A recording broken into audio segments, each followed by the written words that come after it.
يعني والله انا مبسوط والله بوجودي معاكم اصلا، ومبسوط اصلا يعني بالدعوه بتاعتكم دي. وانا من زمان والله يعني من غير اي حاجه، او من يعني مش عشان اي حاجه اصلا. انا عايز والله يعني انا اتبسطت جدا يعني من ان مثلا الناس لسه متخرجه عايزين يبداوا الطريق دوت. عايزين مثلا يشوفوا يعني معادله، عايزين يعني عندهم فكره يعني مثلا خلاص ان هم دلوقتي عايزين يعملوا حاجه لنفسهم يعني. فانا كنت مبسوط والله جدا، والدعوه بتاعتكم بصراحه يعني بجد اسعدتني ان انا اكون موجود وسطكم النهارده يعني. الله يبارك فيك يا دكتور، وإن شاء الله الله دايما يخليك. نسمع عنك أحلى الأخبار.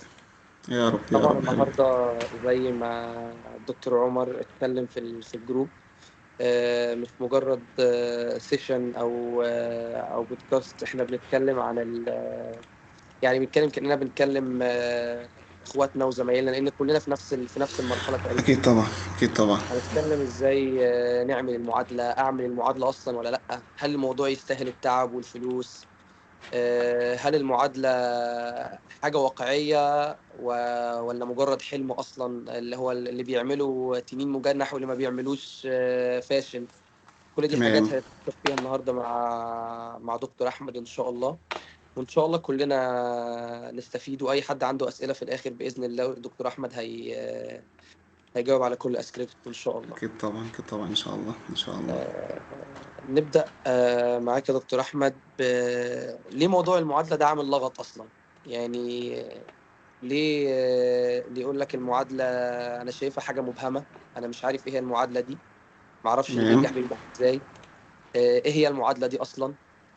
في كتير مننا شايف اللي هو سمع عن المعادلة دي بس، يعني حتى خايف ياخد الطريق. عايزك تمام. تعرفنا إيه هي المعادلة أصلا؟ ليه الموضوع ده عامل لغط؟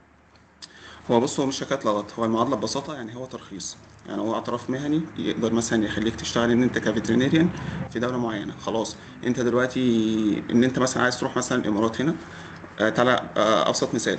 انت عايز تروح اي دوله والله لازم يكون معترف بيك. يعني دلوقتي مثلا بعد ما انتوا اتخرجتم عايزين عشان انت تبقى معترف او دكتور مرخص ان هو مثلا يشتغل في مصر، لازم مثلا تعمل ترخيص وزاره المهنه في مصر، اللي هو حوار النقط والبوينتس اللي المفروض تعملوها وتعملوا ماستر. بصراحه ما تطرقتش قوي في الموضوع دوت، بس هو عباره عن حاجه زي كده. فبالتالي انت عايز مثلا تسافر لدوله معينه، وليكن مثلا كندا، امريكا، استراليا، نيوزيلندا، اي حاجه من الحاجات دي كلها. فانت لازم يكون معاك ترخيص او اعتراف مهني يقول مثلا والله ان ده الدكتور لازم هيعرف يشتغل في الدوله دي، وهيمشي بالشروط بتاعه الدوله. لكن هي مش شهاده اضافيه، لكن هي بوابه قانونيه ان احنا نعرف نشتغل في البلد دي. تمام. بس فهو الموضوع بالنسبه لنا ان هو مش عباره عن حاجه مبهمه، لا مفيش حاجه مبهمه خالص. انت لو عايز مثلا تسافر من بكره امريكا كندا عادي، والموضوع بالنسبه لك عادي ممكن تسافر. بس انت هل هتسافر وتقعد؟ ما في ناس اساسا بتسافر مثلا دكاتره ودكاتره بيطريين اصلا بيروحوا يشتغل. يعني انا اعرف دكاتره بيروحوا يشتغل اساسا حاجه بره الكارير اساسا. يعني دلوقتي انت عايز تعمل معادله عشان مثلا لما ربنا يكرمك وتروح تسافر هناك، خلاص يبقى انت معاك الترخيص بتاع البلد ان انت تروح تعرف تشتغل هناك. مش ان انت مثلا تبقى دكتور وتروح تشتغل في مطعم، او ان انت مثلا تبقى دكتور وتروح تشتغل مثلا في حوالي، او ان انت تبقى دكتور وتروح تشتغل مثلا على عربيه تريلا. لا، يبقى خلاص انت بتختصر على وقتك هنا. يعني انت بتختصر وقت هنا عندك مثلا وانت قاعد مثلا في بلدك، او في الميدل ايست او الجي سي جي دول الخليج او ايا يكن. فانت بتختصر على نفسك وقت عشان بعد كده لما تسافر وربنا يكرمك خلاص يبقى انت معاك مثلا المعادله او الرخصه اللي خليك تشتغل. خلاص اللي يجي لك مثلا بيها جوب اوفر، او ان انت مثلا لو رحت قدمت في اي اعداد خلاص ان انت تتقبل. لان دلوقتي خلاص الموضوع برضو يعني مش عايز اقول لك ان هو بقى صعب. يعني هما دلوقتي بقى لازم يبقى فيه سبيشاليتي، وان انت مثلا تبقى سبيشاليست في حاجه معينه، وان انت مثلا تبقى فول لايسنسد، وان انت يبقى معاك الرخصه كامله وهكذا يعني. فاهمني؟ فالموضوع مش عباره عن ان هو حاجه مبهمه، لا هو عباره عن اعتراف مهني يخليك تقدر تشتغل كطبيب بيطري في الدوله اللي انت رايحها يعني. طيب يا دكتور، سؤال كده، أكيد السؤال ده عند كل اللي حاضرين دلوقتي. عايز السؤال ده إجابته عموما هتبقى في خلال الحلقة كلها، ولكن عايزين منك إجابة سريعة كده. لو واحد لسه متخرج النهاردة، تمام. وكلم دكتور ما شاء الله مخلص النيفلي أو مخلص السي بي إي أيا كان، تمام. دكتور أعمل المعادلة ولا لأ؟ رد سريع كده في أقل من دقيقة، من خلال خبرتك وتجاربك. اه اكيد لازم اتعمل معادله. اصل انت دلوقتي هتقعد هتعمل ايه؟ معاك مثلا فلوس انت مثلا عايز انت بعد لما تخلص او ان انت بعد لما تتخرج خلاص انت عايز تطور من نفسك. هتطور من نفسك في ايه اصلا؟ يعني انت قولي مثلا حاجه تطور بيها من نفسك. مثلا هتاخد كورسات انت مش سيرتيفايد، هتاخد مثلا ماستر او دكتوراه انت برضك مش سيرتيفايد. ما في مليون واحد خد ماستر ودكتوراه، ايه اللي انت مثلا ايه اللي فرق ما بينك مثلا وبين الدكتور التاني ده؟ ايه الهاند ميد يعني دلوقتي خلاص ان احنا الشغل الاكاديمي عايزين نركنه على جنب. هو دلوقتي انت دلوقتي ايه الصنعه اللي في ايدك؟ انت بتعمل ايه بايدك يخلي مثلا ان انت تبقى مميز؟ حوار مثلا الاكاديميك ان انت تعمل ماستر ودكتوراه هو عباره عن تنشر ابحاث والحاجات دي كلها، مليون واحد بيعمل الموضوع ده عادي. انت ايه اللي فرقك؟ يعني انت ايه اللي فرقك عن غيرك اصلا؟ ايه مثلا ايدك بتعمل ايه شغل البراكتيكال اللي انت بتعمله اصلا؟ فاهمني؟ فالمعادله اساسا لو انت مش يعني انت مثلا لو قلت ان هي مش ممكن ما تجيبلكش شغل، لا هي مثلا هتفيدك مثلا كمعلومات، كحاجه مثلا كسيلف كونفيدنس ان انت مثلا هتبقى هتفكر اعلى، الشغل الكلينيكال بتاعك هيزيد، السيلف كونفيدنس بتاعتك هتزيد. فيعني الموضوع بتاعها مش شرط ان هي مثلا حتى لو انت ما سافرتش، لا هي عباره هتبقى يعني العائد بتاعها هيكون كويس حتى لو انت ما سافرتش. بس برضك عشان ابقى صريح معاك، هي العائد بتاعها هيكون اكبر لو انت وظفتها في السوق بتاعها. يعني هو في تمام. السوق بتاعها بقى، يعني انت خلاص انت وظفتها في السوق بتاعها خلاص هتظبط معاك. لكن معلش انت تروح تدفع فلوس وتروح مثلا تدفع مصاريف في ماستر ودكتوراه، او ان انت مثلا مش عارف ايه و... و... ومعلش وفي الاخر مش هيبقى لها ريحه اللازمه، لا يبقى انت الاستثمار اللي هتدفعه هناك لا ادفعه هنا يا عم، وطور من نفسك وربنا يكرمك. ممكن مثلا بعد كده ربنا يكرمك بانترنشيب او اكسترنشيب، يبقى انت معاك والله مثلا انا والله خلصت نافري او خلصت جزء في المعادله فاضل لي بس السي بي اي، عشان مثلا لما ربنا يكرمك او ان انت مثلا عايز تقدم على فيزا، والله هتروح مثلا تقول لهم والله انا ورايا امتحان عايز اروح الامتحان، خلاص انت اكسبت خش يا عم. يبقى تديك بوابه دخول للبلد، ان انت تعرف تخش البلد عن حد مثلا يعني ما عندوش مثلا حاجه، او ان هو خلاص يعني انا ما عندوش كريدت، انا معلش هديك الفيزا دي اصلا. انا عارف انت تروح تعمل ايه في بلدي؟ لا. يبقى لازم مثلا حتى كمان لما تروح السفاره والله مثلا في ناس يعني زمايلي بيقول لك مثلا عايز اروح اعمل فيزا سياحه عشان مثلا اروح امتحن البي اس اي وارجع، او السي بي اي وارجع، او ان انا مثلا عشان اخلص المعادله. فانت دلوقتي مثلا انت يعني انت عايز تسافر بناء على ايه؟ فمن ناس يعني خلينا آه خلينا نخش في الموضوع كله بقى. هنبدأ يعني هنتكلم في التفاصيل دي خلال السيشن كله إن شاء الله. خلاص تمام. عايزينك بس يا دكتور توضح لنا هل إيه الفرق العلمي، نتكلم بقى بتفصيل شوية، حضرتك اتطرقت للنقطة دي ولكن مش بتفصيل شوية. إيه الفرق العلمي فعلا بين دكتور مخلص المعادلة ودكتور شغال هنا في مصر بقاله 15 سنين مثلا؟ الفرق هو العلمي. بص هو ما فيش فرق علمي اصلا. هو على فكره مصر اكبر دوله تعرف تتعلم فيها وتعرف فيها تبقى ان انت دكتور كويس. دي يعني انت حقيقة فعلا. عشان والله العظيم يعني قسما جلاله الله شهاده انا يعني المفروض اقولها، لان مصر هي البلد الوحيده والناس فيها ما شاء الله والدكاتره اللي اللي هو فيها في اللي مساحة، في مساحة إنك مساحة تغلط. كبيرة، مساحة كبيرة جدا جدا جدا ان انت تعرف تجرب وان انت تغلط وان انت تخش وان انت تموت. مش هقول لك ان انت تموت حالات او لا، ان انت تجرب وتشوف وتعمل ويكون معاك سوبرفايزر واحد يقول لك وينصحك. هنا مثلا مفيش، صعب صعب صعب. يعني لذلك الناس اللي بتيجي تقول لي والله عايز اسافر، او ان هي مثلا الناس لسه متخرجه ويسافروا على طول، معلش انت عصت نفسك في ايه او بهدلت نفسك في ايه؟ هنا مفيش مجال ان انت تغلط اصلا. انت لو غلطت انت ممكن تتسجن. يعني مثلا ممكن حد يروح سجنك اصلا عادي، مفيش مشكله خالص في هنا مثلا الضغط بقى والاسترس اللي احنا فيه او الحاجات دي كلها والمشاكل اللي احنا بنعملها نتيجه ان انت هنا ما بتتعاملش مع الحاله، لا انت بتتعامل مع الحاله وصاحب الحاله، وانت عايز تهندل الحاله وتهندل صاحب الحاله، وان انت مثلا تقنع صاحب الحاله، وصاحب الحاله بيجي لك والله عنده واحد اتنين تلاته وانت عايز تقنعه. في ناس بتيجي تقول لك انت بتعمل له ايه اصلا؟ ايه الدواء اللي انت اديته له دوت؟ انت مضطر ان انت تشرح له وتشرح له الكيس من اولها خالص. هو ممكن ما يبقاش فاهم هو عنده ايه، بس انت عايز تشرح، انت عايز لا تشرح مش وعايز فاكر. تفهم بس يا صاحب الحاله. دكتور كان في كلمة سمعتها من دكتور محمد رياض، اه كان بيقول إن المعادلة هتساعدك إن أنت يعني تو براكتس جود ميديسن، فاهمني؟ ان هي دلوقتي الجود ميديسين تبراكتس الجود ميديسين، ان انت تبراكتس جود ميديسين في ايه بقى؟ يعني المعادلة هتكون السبب في ده. ما هو انا أو مش معاك. المعادلة كسفر كفيزا وكده، لا كمحتوى علمي يعني، فاهمني؟ ان هي كمحتوى علمي تمام. هي ما بقول لك، هي دلوقتي كمحتوى علمي هتضيف لك كتير. ان هي مثلا كمحتوى علمي لا هتضيف لك كتير جدا جدا جدا يعني. ان هي دلوقتي انت مثلا، ان انت لما بتخش من اول خطوه اللي هي البيزك، وتخش مثلا تشوف انت تراجع بقى على البارتيشنز كلها بتاعت الباثولوجي، الفسيولوجي، السيرجري، الانترنال ميديسين، الاناتومي، الحاجات دي كلها، وتخش وتراجع انت ده كله، وتخش انت تشوف الحاجات اللي تريك اللي فيها. ده برضك يعني حاجات كويسه جدا. تخش انت على النفلي، وتخش انت مثلا تشوف كل سبيشيز، وتشوف انت مثلا يعني كان في حاجات انا اول مره اقراها اصلا في حوار النفلي. انا كان في حاجات بالنسبه لي كانت اول مره اعرفها، او ان انا اول مره يعني يعني التقي بيها، او ان انا اول مره اشوفها يعني. ف ف يعني كده كده المعادلة هتضيف لا لك هتضيف لك علميا، هي مش كتير. مجرد انك بتعادل شهادة او بتخلص ورق في سفارة او ورق في مكتب وخلاص.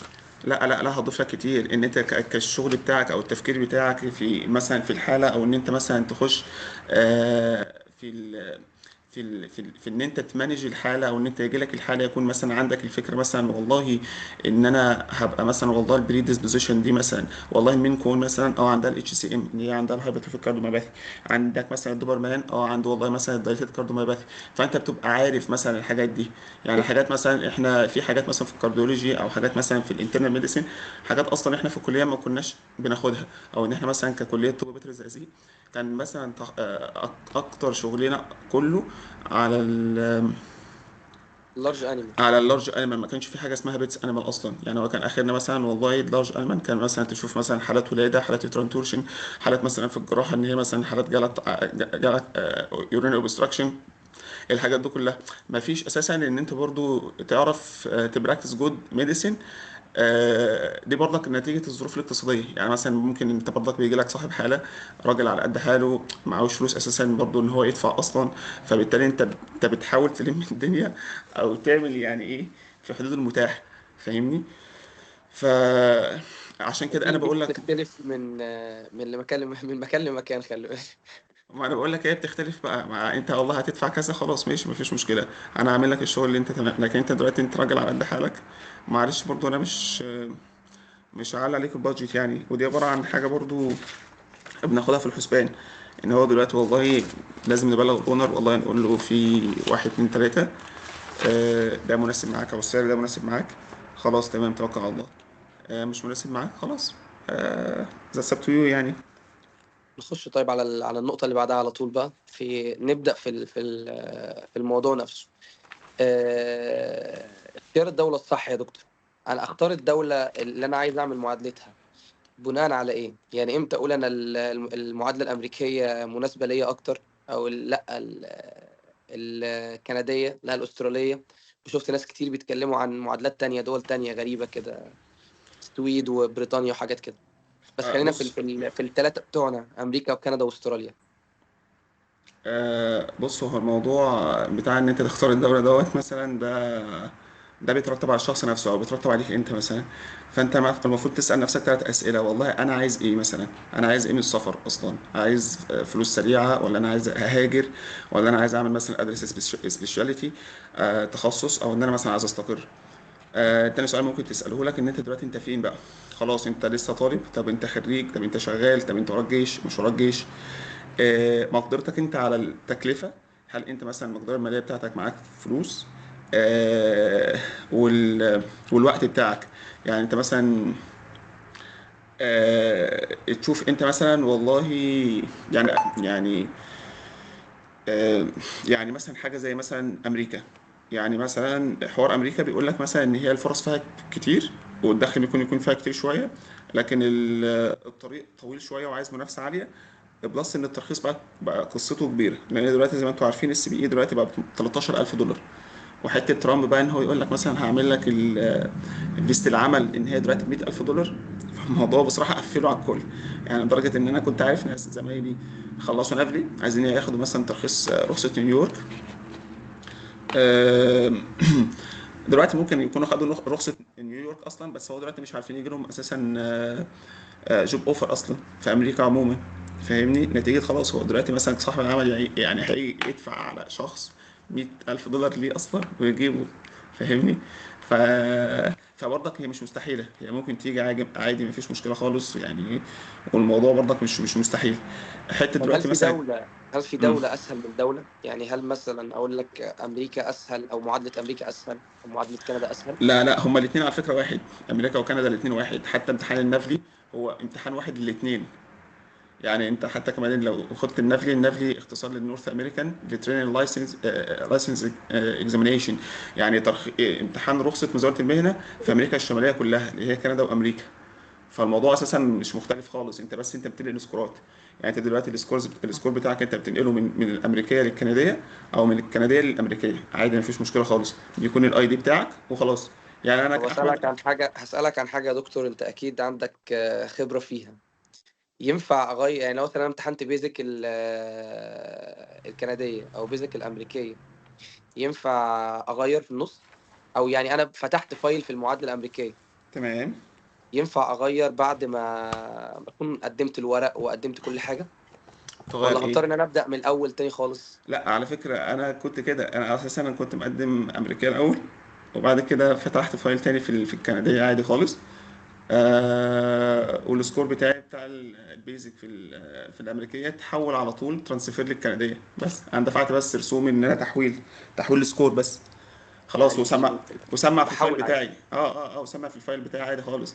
لذلك حتى كمان بتلاقي الناس، يعني انا قلت لك النفلي حتى امتحانهم هما الاثنين للنفلي واحد.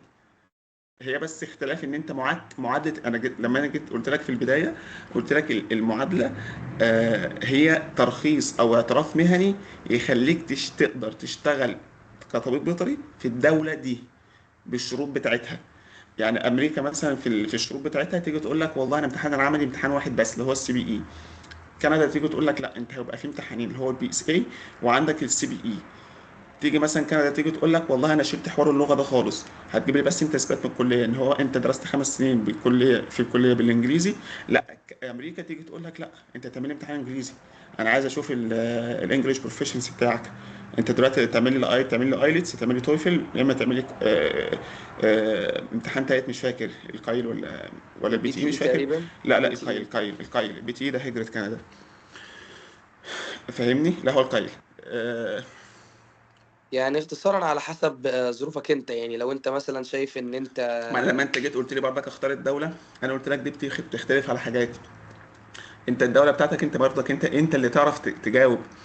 انت عايز ايه منها؟ عايز تهاجر؟ خلاص والله في عندك كندا. ماشي. عايز مثلا فلوس كتير؟ امريكا. بس امريكا دلوقتي فلوسها فرصه الدخول فيها صعبه شويه. فاهمني؟ انت بقى دنيتك. حته الانجليش دي يا دكتور بتوفر كتير. يعني آه بدل ما اقعد انا سنه كامله او سنه ونص اقعد احضر للايلتس واقعد يا اذاكر. حبيبي، هقول لك الانجليش مهم جدا. معلش، انت هتكوميونيكيشن مع الناس لا لا، انا ازاي؟ فاهم انا فاهم. انا اقصد الوقت مش اكتر. اه، ما انت هتخلص وقت، لان اساسا انا اول مره لما كنت مقدم في الامريكيه آه خدت الايلتس مرتين، عشان كان المفروض اجيب في السبيكنج 7، باند سكور باند 7. جبت اول مره مش عارف 6. بعد كده جبت تاني مره 7 في السبيكنج. كان هو بالنسبه لي السبيكنج الموضوع الايه الاصعب شويه. النفلي برضك نفس النظام. في ناس اساسا بتيجي تقول لي احنا دخلنا الامتحان، في امتحان النفلي انا مش فاهم هو عايز مني ايه في السؤال. هو مش عارف السؤال عايز منه ايه. طب معلش، انت داخل تعمل ايه في الامتحان؟ يعني انت معلش، انت داخل امتحان نفلي ده كله مش عارف ايه، ومش فاهم السؤال عايز منه ايه اصلا، نتيجه ان هو خلاص بيجيب لك ايديمز كده، او يجيب لك تشانك كده وانت مش فاهم حاجه من التشانك دي. هتكوميونيكيت ازاي؟ لا، فالانجليزي مهم. مش شرط، مش هقول لك والله ان هو كحاجه معينه ان هو ايلتس او لا، مش انا مش بتكلم على امتحان، انا بتكلم كممارسه كلغه عموما. فاهمني؟ فالانجليزي لا مهم، يعني كلغه خلي مهمه بالك يا جدا باشا، يعني. في ناس يعني في امريكان اصلا لو دخلتهم امتحان الايلتس مش هيعدوه. الله ينور عليك. حتى كمان في امريكان بس هي اصلا يعني. الفكره في ان انك انت تنجز وقت طريقه يعني. الامتحان وان هي تنجز وقت مظبوط كده. بس انت عشان برضك، عشان الناس تيجي تقول لك والله لا اللغه مش مهمه، لا اللغه مهمه. يعني معلش، انا دلوقتي اونر جاي لي دخلت قلت له this cat may be لا، الاونر مش هيجي لي اصلا. اذا كان الدكتور ما عندوش وقت اساسا، مش عارف يطور من نفسه، انا هجيله ازاي اصلا؟ يعني هو ما مش عارف، يعني مش لاقي لنفسه حاجه انه يطور من نفسه، فانا هثق فيه ازاي؟ فالموضوع بصراحة يعني لا، عايز تتعب على نفسك شويه، عايز تتعب على نفسك شويه بالذات في اللغه والكوميونيكيشن والسكيلز بتاعتك، وان انت تمرمط نفسك شويه، مش حكايه مربط يعني، لا تنزل وتشوف حلقات وهكذا. يعني اللي يعرفني الناس مثلا اللي دفعتي او الاقل مني بدفعه، يعني زمايلي اخواتي، يعني مثلا اللي يعرفوني هيقولوا احمد، والله قول لهم مثلا احمد انتوا كنتوا بتشوفوا فين؟ احمد كنت بشوفه في قسم الجراحه مع دكتور علي عبد الرحيم الله يديه الصحه. هتلاقيني كنت بايت اساسا في القسم. مثلا كان كل بس الشغل مقتصر لارج، بس هعمل ايه؟ هو دلوقتي الحاجه المتوفره بالنسبه لي، فخلاص يا عم انا هدوس فيها. مش شرط ان انا عادي بقى، انت مثلا انت دوس في كل حاجه لغايه لما ربنا يكرمك. ربنا كرمك مثلا بحاجه لارج، خلاص دوس في اللارج. اكوين، دوس في الاكوين. جالك مثلا في البيتس، دوس في البيتس. مش شرط ان انت برضك تشتغل في الحاجه دي، انت على فكره هتاثر معاك انت كسيلف كونفيدنس، وان انت تعرف تتعامل مع الاونر، ان انت تحتك باونر وانت طالب، او ان انت مثلا لسه كفريش جرادويت. دي حاجه مهمه جدا. يعني انا بلاقي في ناس مش عارفين اساسا يتكلموا مع الاونر، مش عارفين اساسا يوضحوا له مثلا الحاله دي عندها ايه، او بتشتكي من ايه، او ان هو بيبقى خايف، عنده مثلا خوف ان هو يتعامل مع الحاله، او ان هو يتعامل مع صاحب الحاله، او ان هو خوف مش عارف، بيتلجلج لما بيجي معاه صاحب الحاله يخش هو بيخاف، بيتمسك.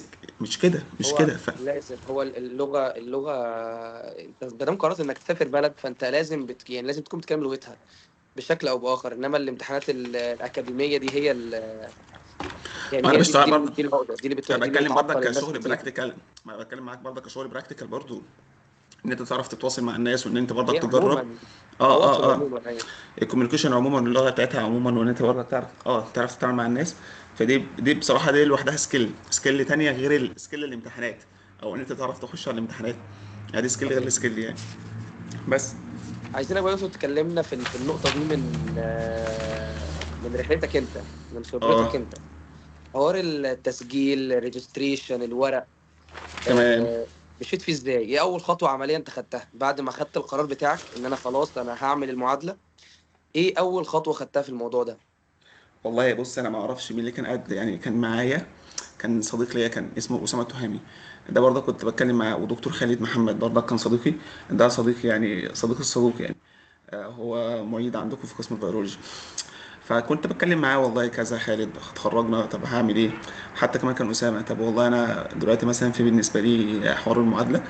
انا المعادله اساسا بالنسبه لنا كانت لسه اول انتشار، يعني يعتبر انا يعني انتشار من 21، يعني من ساعه ما اتخرجت. كان الله يكرمهم برضو، كان ناس من المنصوره، كان برضك دكتور في امريكا دلوقتي في قسم الولاده اسمه دكتور عبد الله وجيه. هو سافر امريكا بعد ما اتخرجنا. فكلمته، اتصلت عليه، قلت له يا دكتور ايه، مش هتاخدنا معاك بقى وكده وبتاع؟ قال لي يا احمد، طب ما تشوف حوار المعادله. أنا ما كنتش اعرف يعني ايه معادله اصلا، كنت اسمع عنها طشاش، يعني مش كانت بنفس الديستريبيوشن بتاعها كده، وان هي كانت بالحجم بتاعها كده. فقلت له خلاص والله هروح اساله كده. قال لي شوف في الاميد ليست وكده. فسافرت تاني يوم، رحت الدقي في الاميد ليست، قلت لهم انا عايز اعمل معادله. قال لي معادله ايه؟ ما كانوش يعرفوا. فاللي عرفته في الاخر ان البرومتريك او الاميد ليست دي عباره عن المكان اللي انت بتروح تمتحن فيه. ففضلت ابحث، مش لاقي حد، مش عارف اي حد، مش لاقي اي حد. فسبحانك يا رب، تلاقي بقى في الوقت دوت دكتور محمد رياض نزل او عمل قناه على اليوتيوب، وقال بقى خلاص المعادله والريجستريشن ومش عارف ايه وكده. ف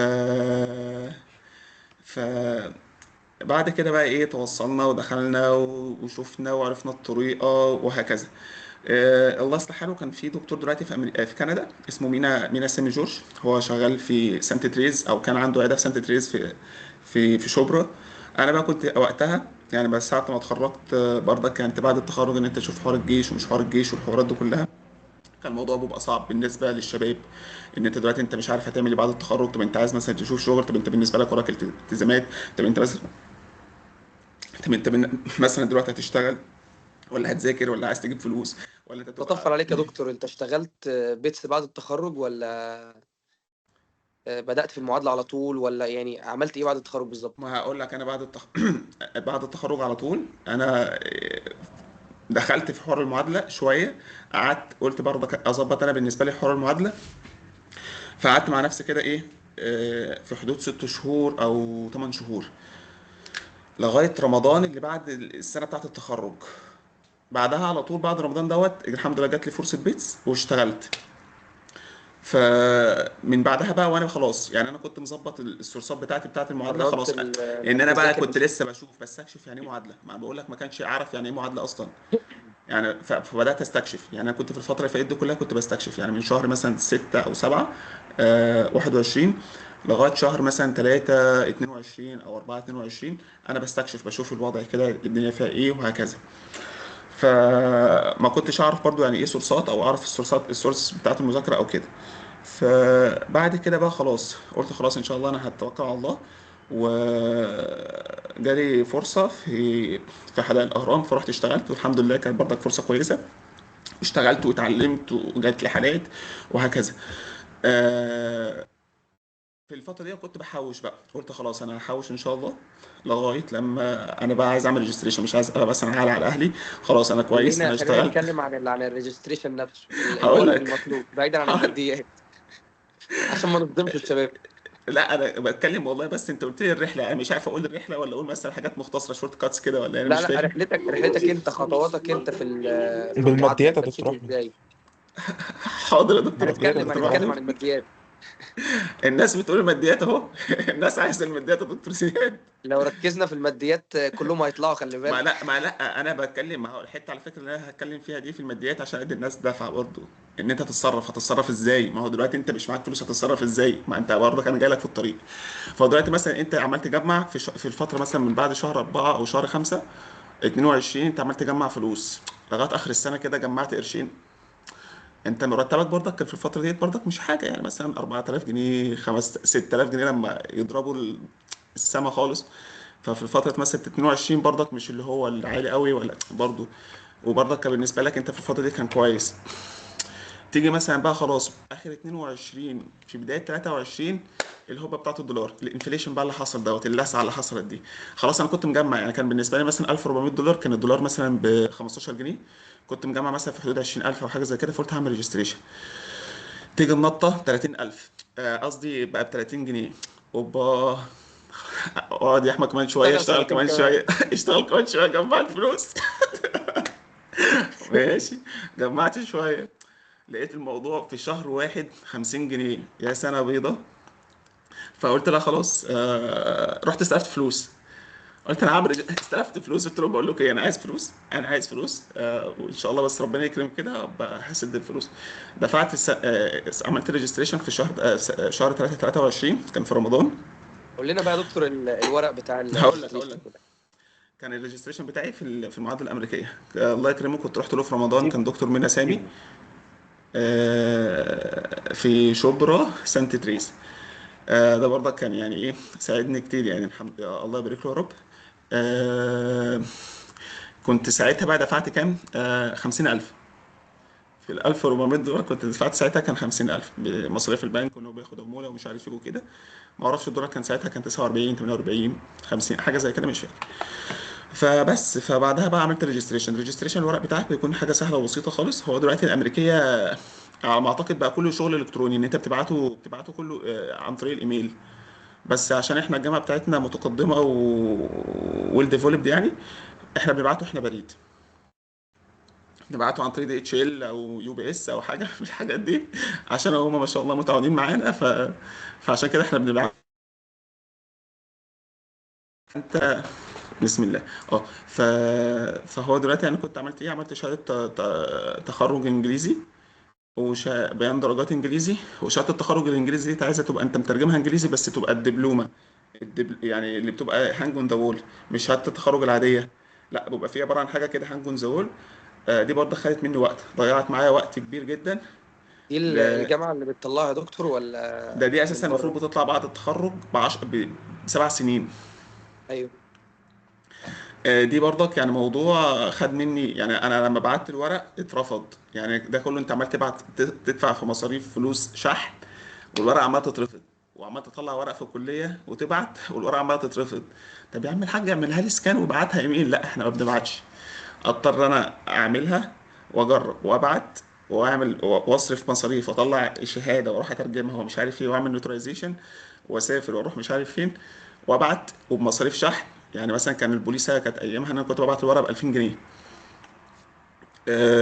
بشحن بس ورقه ب 2000 جنيه كل مره. اشحن ورقه. ماشي. وتترفض. فهو الموضوع كله كان هم بيعملوه في الامريكيه، بيطلبوا حاجه اسمها الهانج اون ذا وول كده. حابه اوريها لكم يعني. وبكتب كده نوتة، هبقى مثلا لو حد يبقى يكتب مثلا الحاجات اللي ممكن نبقى نجهزها هبقى ابعتها لكم يعني. الشهاده التخرج بتبقى شهاده تخرج كرتون كده. فالمهم هي طلعت تخرج ب7 سنين. فالمهم رحت عشان اسال فيها، قالوا لي انت تروح رئاسه الجامعه ومش رئاسه الجامعه وشويه بوليكه يعني. فالمهم دي انت لازم تبقى موجوده معاك مع بيان الدرجات والشهاده طيب وصوره سؤال يا الباسبور. دكتور، الترجمة دي بتبقى دايركت من الجامعة ولا لازم أروح لا انت لمحامي ممكن أو حد تعملها، لا لا معتمد لا بره؟ لا انت بتعملها عادي في اساسا مركز ترجمه عندنا في الجامعه، فانت بتعملها عادي بالترجمه في الجامعه عادي. ما اعرفش بياخدوا عليها 100 جنيه 200 جنيه دلوقتي ما اعرفش. وبتروح تدفع برضه فلوس عندنا في الكليه عشان يختم لك عليها يعني. دي بالنسبه لجامعه الزقازيق. بس بالنسبه للامريكيه دلوقتي يعني ما صعبه شويه بصراحه ان انت تعمل ريجستريشن في الامريكيه. هي $1400، وان انت مثلا حوار السي بي اي ان انت مثلا ب 13000. فبصراحه خلاص يعني انا كنصيحتي كاحمد كنسل خالص دي. وحوار لغه لسه وايلتس وبتاع، فالموضوع بالنسبه لكم هيطول. خش يا باشا على الكنديه. الكنديه على ما اعتقد الريجستريشن غالي شويه، كان انا كنت مسجل عليه كان ب 450 حاجه زي كده. دلوقتي بقى ب 800 دولار كندي. إن شاء الله. فاهمني؟ آه، ممكن بس يا دكتور تكمل لنا الورق؟ ما انا بتكلم معاك اهو. انت عايز بالنسبه للكنديه ولا الامريكيه؟ عشان برضو بتفرق. آه، مش عارف هتشرحهم الاتنين بالتوازي مع بعض أو هتشرح ما بما إنك هما كنت الاثنين. سكيب الأمريكية فكمل الكندية اللي رايح. ما انا قلت لك سكيب الامريكيه، لان ما عادتش بصراحه يعني. انا بصراحه ما عدتش شايفها ان هي تبقى فاليبل. مين هيبقى معاه 13000 يروح يخش امتحان سي بي اي؟ او ان هو يبقى معاه مثلا $1400 دلوقتي يسجل مثلا في يعمل ريجستريشن وبعد كده يخش ايلتس او كده. فخلي انت مثلا الامريكيه خلاص لما يبقى انت ربنا فاتحها عليك ومعاك مثلا وفره من المال يعني. ربنا يكرمك. فانت دلوقتي مثلا على اساس دلوقتي خليك انت في الكنديه برضك سهله وبسيطه وحلوه برضو. وفرصه برضك ان انتوا تخش ان الواحد يخش كندا مش سهله ومش صعبه. يعني انت ممكن ربنا يكرمك مثلا بانترنشيب ممكن تخش مثلا كندا بيها. او مثلا ممكن حوار الهجره ان انت مثلا تشوف حوار انجليزي او فرنساوي، وتشوف مثلا حوار ان انت تعادل شهاداتك وكده وخلاص ممكن تتسحب. وربنا يكرمك باكسبريس انتري او كده وتخش عادي مفيش مشكله. وفي ناس زمايلي راحوا عادي مفيش مشكله. وان انت مثلا ممكن تروح زياره. بس انا ما افضلش حوار الزياره ده خالص، ان انت تدفع فلوس على فيزا وتروح زياره ومصاريف وتذكره طيران وتروح انت رايح على سراب. مش معاك حتى كمان نافلي ولا معاك معادله ولا مش معاك على الاقل نافلي. على اساس ان مثلا تروح تشتغل يكون انت لايسنس انفيت ان انت تروح تشتغل في اي عياده. فهتبقى صعبه. فانا ما بحبش بصراحه حوار فيزة السياحه دي خالص يعني. لان انت بتجري على سراب. فبالنسبه حوار الورق بتاع اللي هنتكلم في الكنديه انت بس انت بتعمل حاجتين. انت بتروح والله يا استاذ محمد عند شؤون الخريجين تحت او مدام عزه المنقبه دي. بتروح لهم تحت تقول له والله يا استاذ محمد انا عايز ايه؟ انا عايز والله بيان تقديرات وعايز شهاده تخرج انجليزي. هيقول لك والله ادفع الوصولات دي وخلاص وتعالى مثلا استلم الحاجه. بعد كده بيكون معاك في خطاب لغه. ان هو دلوقتي هو بيعمل لك خطاب اللغه ان هو دلوقتي معاك الكليه بتعترف ان انت ال5 سنين عملتهم من الانجليزي. او ان انت مثلا خلاص انت درست ال5 سنين دول بالانجليزي.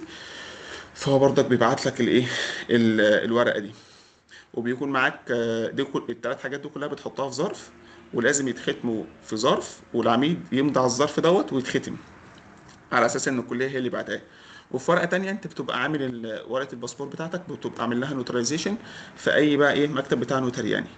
ان هو انت بتعمل صوره الباسبور فهو الراجل بيشوفها وبيختمها.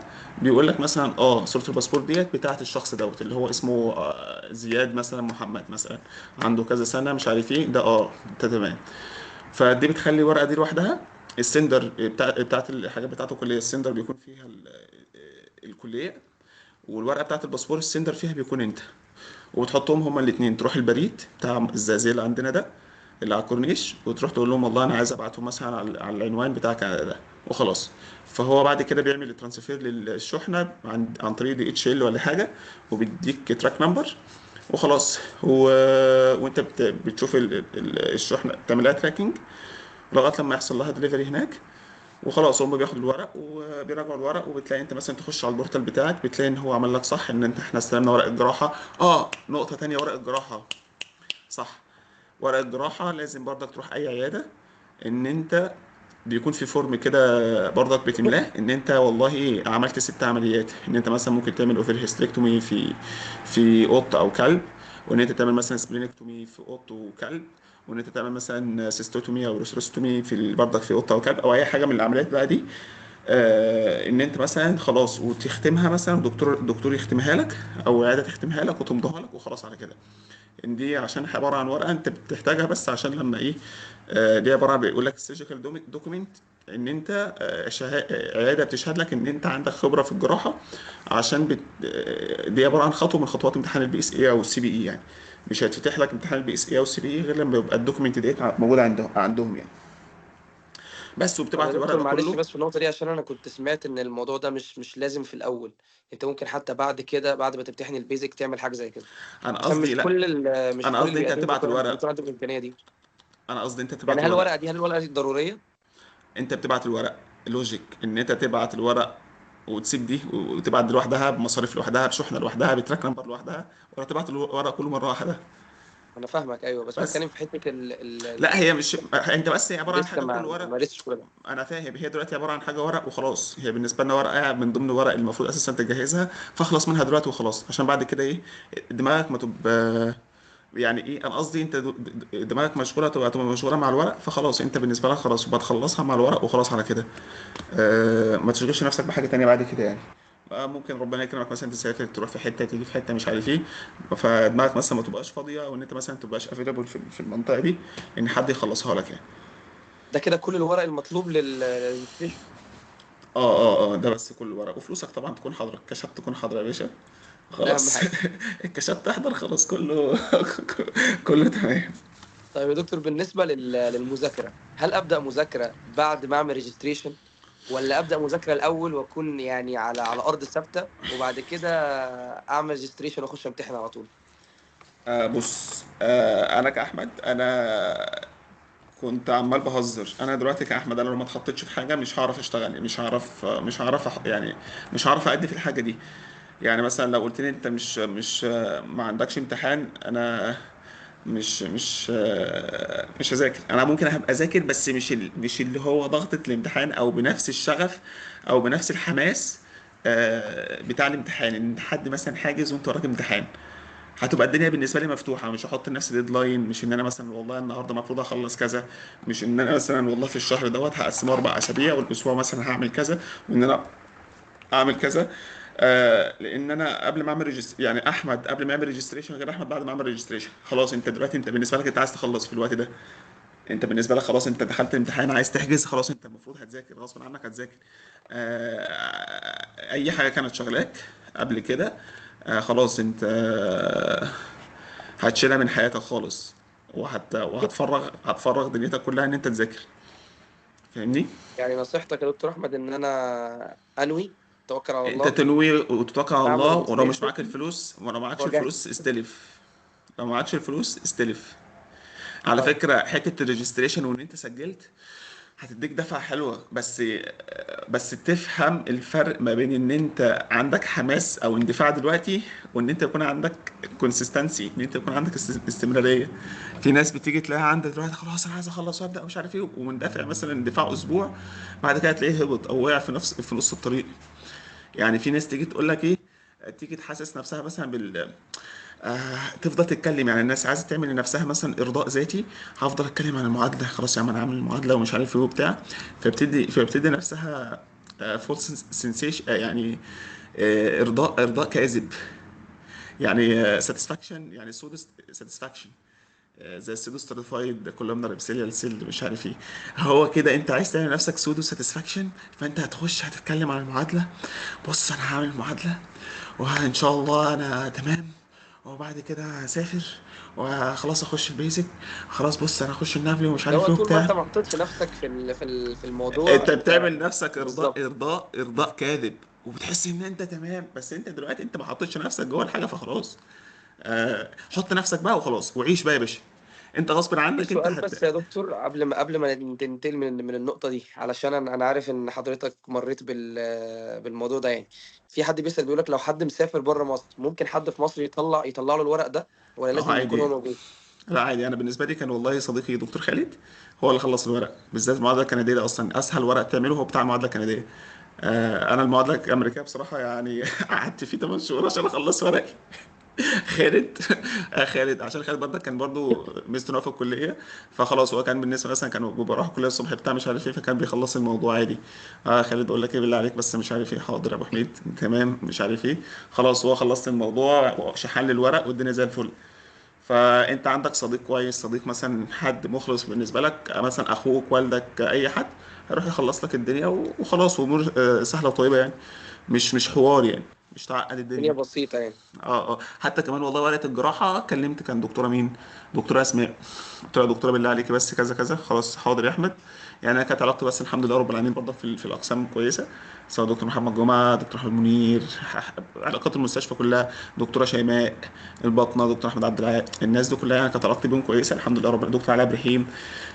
ف يعني خلاص ان انا مثلا اتكلم مع حد والناس، فالناس دي بصراحه يعني ايه، اشيلها فوق راسي والله يعني اتعلمنا منهم كتير. فالواحد كان علاقته كويسه، فخلاص دكتوره اسماء بالله عليكي بس حاضر يا احمد، خلاص ابعت الورقه، انا كتبت لها الورقه عندي بعتها لها، هي بس مضت وحطت ختم العياده وخالد طبعها بعتها مع الورق بس. موضوع سهل سهل يعني. سهل جدا ننتقل يعني بقى اسهل. للنقطة اللي بعدها واللي كل الشباب مستنيينها، الامتحانات يا دكتور. يا ساتر يا رب، ايه السيره اللي بتوجع البطن دي؟ بص. بما انك آه واحد مخلص بيزك ونفلي يعني، الامتحانات بشكل عام يا دكتور بتقيس ايه؟ يعني انا في الكلية بذاكر علشان اعرف انا جبت كام درجة وخلاص والموضوع خلص. انما تمام. لما امتحن معادلة بقى، انا داخل مثلا امتحن بيزك، البيزك ده بيقيس ايه؟ بص هي الامتحانات عموما هي مش بتقيس حفظك للمحاضرات، احنا مثلا كنا في المدرج يلا يا ابني اكتب ورا دي وتمسك بقى وتلاقي الناس اللي مش عارف ايه ده كله فيستك، انا كاحمد والله عادي، انا عادي خالص، انا ممكن كنت اسيب مثلا محاضره وانزل اقعد في المستشفى تحت جنب حاله مثلا في حاله ولاده والله تران تورشن مش عارف ايه بتاع، لدرجه ان الناس اساسا كانوا فاكرين ان انا معيد في قسم الولاده اصلا، عادي من كتر ان انا قاعد في قسم الولاده الناس فاكريني، او قاعد في المستشفى عموما الناس كانوا فاكرين ان انا ستاف يعني مثلا منهم. يعني ليا الشرف طبعا، بس يعني ان انت دلوقتي انا كان كاحمد بصراحه انا كنت بحب الحاجه العمليه اكتر يعني. فالموضوع بصراحه مش بيقيس حفظ المحاضرات بتاعتك، هو بيقيس يعني بيقيس حاجات كتير، يعني يجي يقول لك والله غير مثلا ايه كده ان البيزك غير النفلي اصلا، يعني النفلي ممكن يكون في حاجة محددة، انما البيزك مفتوح. لا البيزك بص يعني البيزك سهل جدا، يعني مش عايز اقول لك والله ان هو سهل وده صعب او ده سهل، انا بصراحه انا كاحمد ادام ده امتحان انا بديله نفس الاولويه، يعني برضك كان نفس الغلطه اللي انا غلطتها عشان انا كنت دخلت النفل مرتين، المره التانيه بتاعت النفل انا استهونت قلت ممكن يكون زي البيزك او ان انا هنجح زي البيزك، بس استهونت خدت على عيني. فاهم. دي برضك دي نصيحه انصحها، ما حدش يستهون باي حاجه سواء بيزك نفلي، كلهم بنفس الاولويه وكلهم نفس البريوريتي عندك، ما تستهونش بحاجه. آه، انت ما تعرفش الحاجه ديت ايه، او ان هي مثلا ممكن تكون بالنسبه لك ايه، لا انت ما بتستوعبش باي حاجه خالص. امتحان البيزك هو بيقيس ان انت بيقيس لك ايه، بيقيس لك المواد، يعني مثلا بيخش انت وعلى فكره هو بيجي يقول لك ان البيزك بيسالك مثلا في مواد سيرجري او اناتومي او فارماكولوجي او فيسيولوجي وكده، على فكرة في الأول في الآخر هو بيجي يسألك في حالات برضه في الامتحان، بس الموضوع بتاعها بيكون سلس بسيط، صيغة السؤال بتبقى بسيطة، يعني ما بيكونش فيها أسئلة تريكي أو زي النفلي، إن أنت تبقى داخل ومصحصح ونفس الضغط بتاعت النفلي، لا فرق رهيب، فرق إن أنت تبقى داخل امتحان 3 ساعات وامتحان 8 ساعات، فرق رهيب. فرق مثلا ان انت تبقى داخل في سؤال مثلا عندك سطر، في امتحان ان السؤال بيكون سطر، وفي امتحان تاني خالص يجيب لك بروفايل شيت كده، او مثلا بلاد وورك مثلا سي بي سي مثلا بالحاجات دي كلها، او مثلا كيمستري وورك، وتقرا انت مثلا تشوف ايه البلاد نيتروجين، الكرياتينين، توتال بالروبين، الايه اللي فيه الاي اس تي اوبا، طب مثلا طب الاي جي ريشيو، طب مثلا صوديوم بوتاسيوم ريشيو، طب ايه اديسين كاشن، انت عايز ده كله تعمل انتربريتيشن اساسا للحاله وانت قاعد، طب دي كاشن، طب ده اديسين، طب دي مثلا هيباتيك ليبيدوزيس، طب دي طب هتعمل ايه، طب ان يبقى ده كله يبقى في دقيقه، وفرق مثلا في سؤال تاني عادي يا عم الحاج ده ايه اللي تي عمل خلاص، يبقى ده مثلا السبيسيفيك مثلا، او اللي بيعمل لك مثلا الليكج انزيم مثلا في الليفر، مثلا ايه اللي تي ماشي سهل ده في البيزك. فاهمني؟ فطريقه يعني البيزك مباشر اكتر من من مباشر، النافذه. الله ينور عليك، غير النفلي. يعني هو ده برضك اللي خدعني شويه. انا قلت دلوقتي والله نجحت وجبت جيت سكور حلو في البيزك، قلت بقى ده خلاص بقى اخش النفل على نفس المنهج بتاع البيزك، فدخلت اتلدعت. فهو الموضوع ان انت تبقى فاهم الامتحان دوت بيكون عايز ايه، وطريقه الامتحان، وهو عايز منك ايه في السؤال. يعني انت تشوف هو من اسمه بيزك، يعني بيقيس البيزكس المفروض الحاجات تبقى موجوده البيزك، عند الله اي ينور دكتور عليك. بيطري. البيزك ساينس بتاعتك المفروض تبقى موجوده. يعني ومن الصعب دلوقتي ان انت تخش وحد مثلا يقع في البيزك. يعني انت لو وقعت في البيزك انت تخش في النفل تعمل ايه؟ يعني ده السؤال اللي كنت عايز اساله لك، هل في نسب رسوب واضحه في البيزك ولا الاغلب بيعدي؟ في ناس بتقع للاسف. في ناس بتقع. يعني برضك طب هبقى ايه واضح اكتر حاجه وصريح. بتوقع الناس في البيزك بالذات يا دكتور؟ بص انا برضك تجربتي غير تجربه اي حد. انا ما اعرفش الشخص ده ذاكر ازاي اصلا. يعني في ناس تيجي تقول لك والله انا هفضل اذاكر، ناس بتيجي تخش تحل اسئله وتخش تذاكر اسئله وتخش على الامتحان. يا حبيب قلبي دوت مش امتحان كليه هتخش تبقى مبصمج الاسئله وتخش تلاقيها في الامتحان، او مع حل ان في ناس امتحان. كتير بتروج للفكره دي، اللي هو مثلا انا هذاكر اسئله الزوكو بس، وده مصدر كفايه. لا، اللي هيخش يذاكر، ما هو دي مصيبتي بقى اللي انا عملتها في النفل المره الاولى. دخلت في امتحان قلت هحل اسئله بس من غير ما اذاكر، من غير اما ابقى فاهم الدنيا ماشيه ازاي. دخلت اول مره ما عدتش. ما هي دي مشكله. دي فرق ان انت برضك يعني تبقى فاهم الامتحان عايز منك ايه. يعني انت تبقى فاهم الامتحان عايز منك ايه. دي برضك في حد ذاتها حاجه حاجه مهمه، يعني حاجه مهمه جدا يعني. ودي عباره عن حاجه برضو مش اي حد يعرف يعني ملكه مش حد برضك يعرف يكتسبها، ان هي تبقى عند الجميع مثلا، لا. فاهمني؟ يعني لازم تكون انت حاطط هدف قدامك ده قبل اي حاجه، وتكون مدي لكل حاجه حجمها، ايا كان انت شايفها سهله شايفها صعبه، بس على الاقل اديها حجمها، اديها وقتها. ذاكر ذاكر مذاكره صح، مش ان انا احل بنك اسئله واخش لا لا لا، ما ينفعش الامتحان خالص. وخلاص يعني. لا انت لازم تبقى مذاكر، لازم تبقى مذاكر كويس يعني. انا كاحمد لا يا عم ما ينفعش. يا سيدي ما ينفعش، والله العظيم ما ينفع. يعني يعني يا انا جماعه في دكتور احمد بيقول لكم ان الزوكو لوحده مش كفايه. انت مثلا هو ان هي دلوقتي مثلا انت هتذاكر وتخش تطبق، ان يكون مثلا ان انت تبقى مذاكر المرض وتبقى مطبق، ايوه. انت برضك لازم تحل اسئله، مش هاجي اقول لك مثلا لا لا، انا فاهم، انا بتكلم في فاهمني؟ حته اللي هو الاعتماد الكلي في الاول وفي الاخر زوكو بس. هو مثلا سواء بقى زوكو او فيت بريب، في ناس كتير بتقول لك ان هي الزوكو بتعتمد على الزوكو يعني كويس. هي بقى في جروبات مثلا ربنا يكرمهم يا رب الدكاتره في اي ارفيتن ارابيك. انا بصراحه كنت حلل الزوكو بس، يعني انا بصراحه انا كنت حليت الزوكو بس. الاسئله اللي حليتها في البيزك حليت الزوكو بس. النفلي كان ليه طريقه تانية معايا خالص. برضك لو حابين نبقى نتكلم عنها بنتكلم عنها مفيش مشكله خالص. آه لكن انا بتكلم في البيزك. لا البيزك هو بصراحه كان بالنسبه لي الزوكو كان كافي. بلس بس يعني هي المذاكره بتاعته وخلاص. لكن لكن يا ربي، لكن النفلي لا لا، دي طريقة بقى تانية.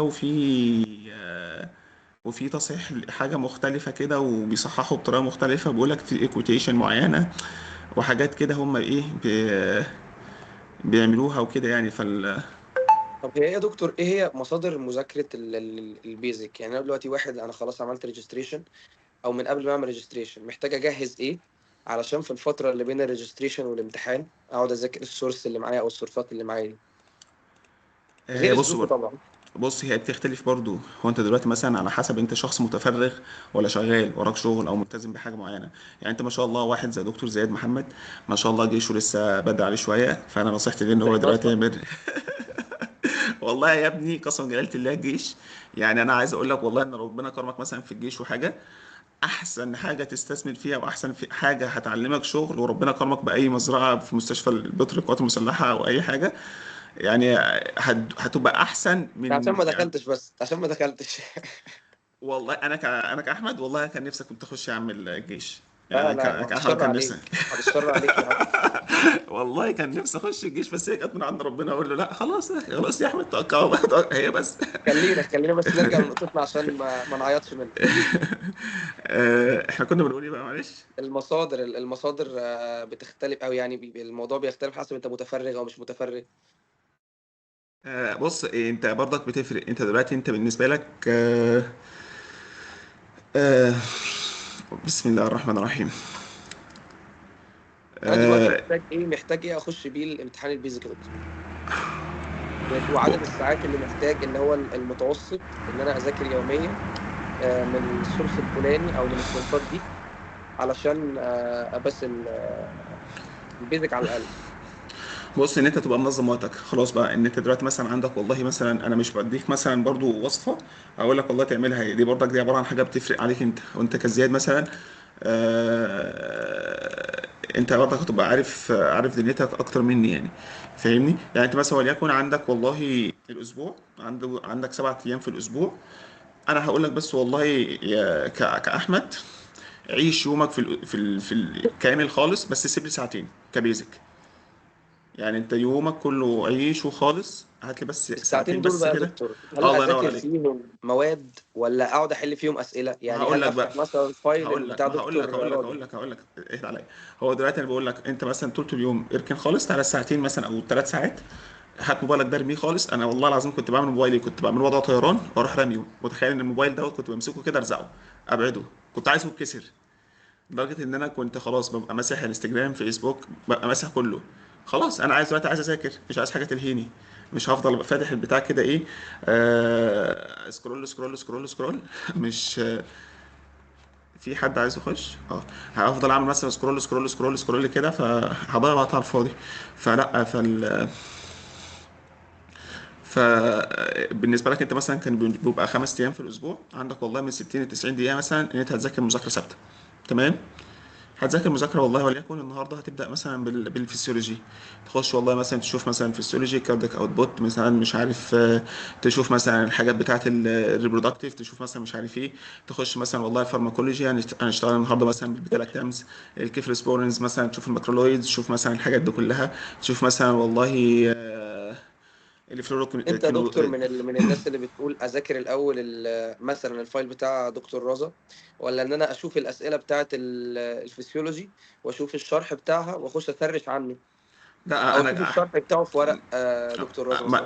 لا، ما انا هقول لك والله. انت دلوقتي مثلا وليكن انت هتمسك النهارده ال 60 ل 90 دقيقه، الساعه ساعه ونص مثلا، هتروح ماسكهم مثلا مذاكره مثلا فليكن في الفسيولوجي. بعد كده مثلا نص ساعه ان انت تشوف الاسئله بتاعه الزوكو.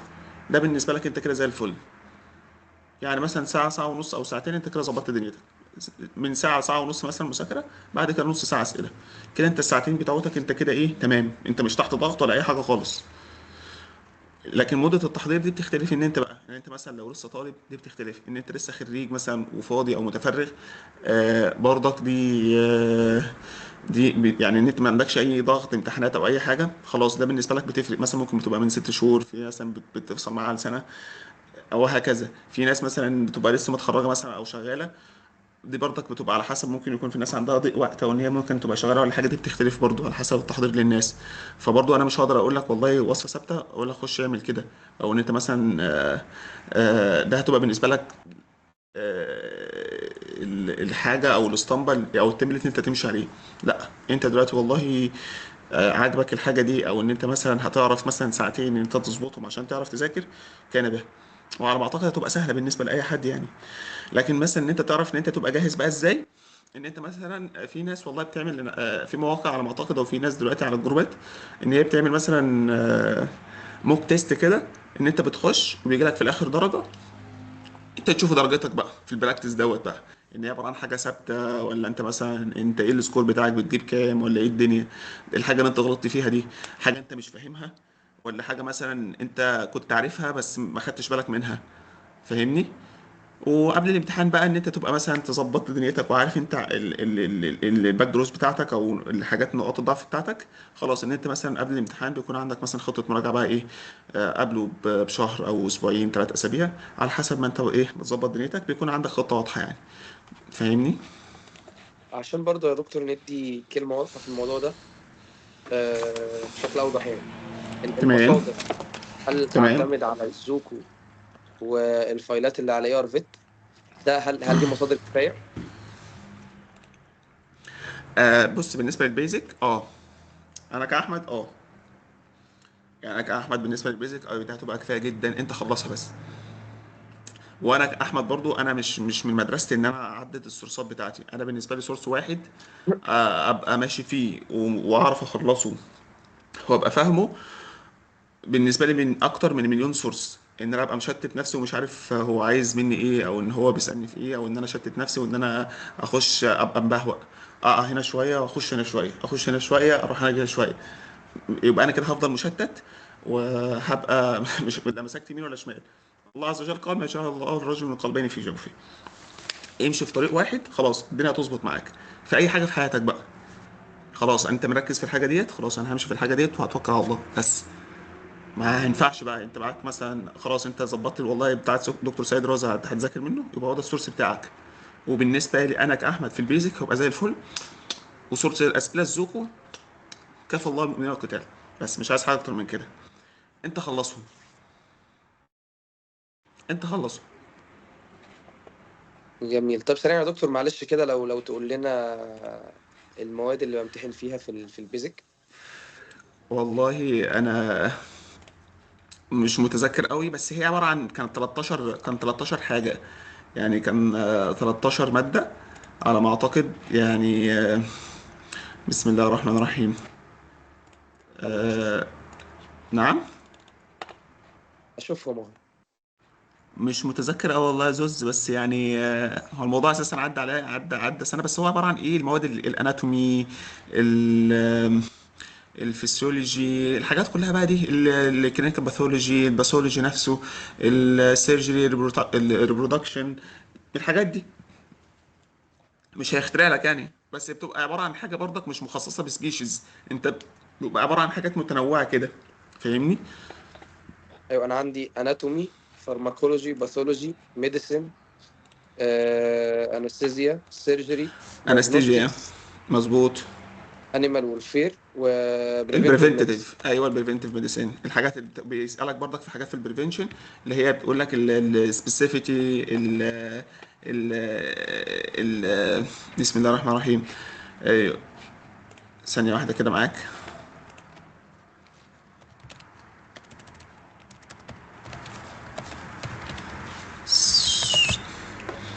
ثانيه واحده، انا عايز افتح البورتال بتاعي اوريهولك.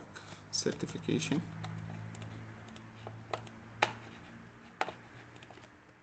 2 3 2 5. عذرا.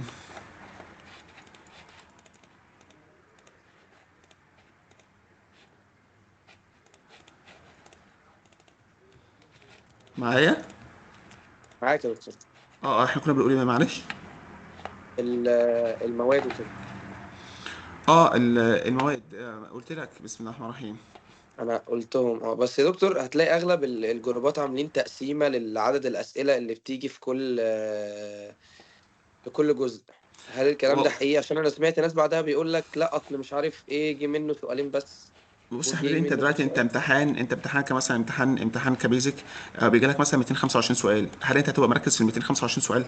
انت اساسا انت لو افتكرت سؤال او سؤالين او قول هتفتكر 50 سؤال عشان تفتكر الباقي. انت مش هتبقى عارف اساسا الباقي جالك ازاي. انا كنت بقى بطلع من الامتحان مش فاكر اساسا ايه اللي جالي اصلا، مش عارف انا حليت صح ولا غلط. انت انا كاحمد انا ما لا، اعرفش انا الناس بتكلم على الناس اللي بتقول عدد الاسئله جوه الامتحان. يعني في ناس بتقول لك ركز على الفارما اكتر من لا الانيمال انا والفيل مثلا. لا انا كاحمد برضو مش في المدرسه دي خالص. انا بركز على كله زي بعضه.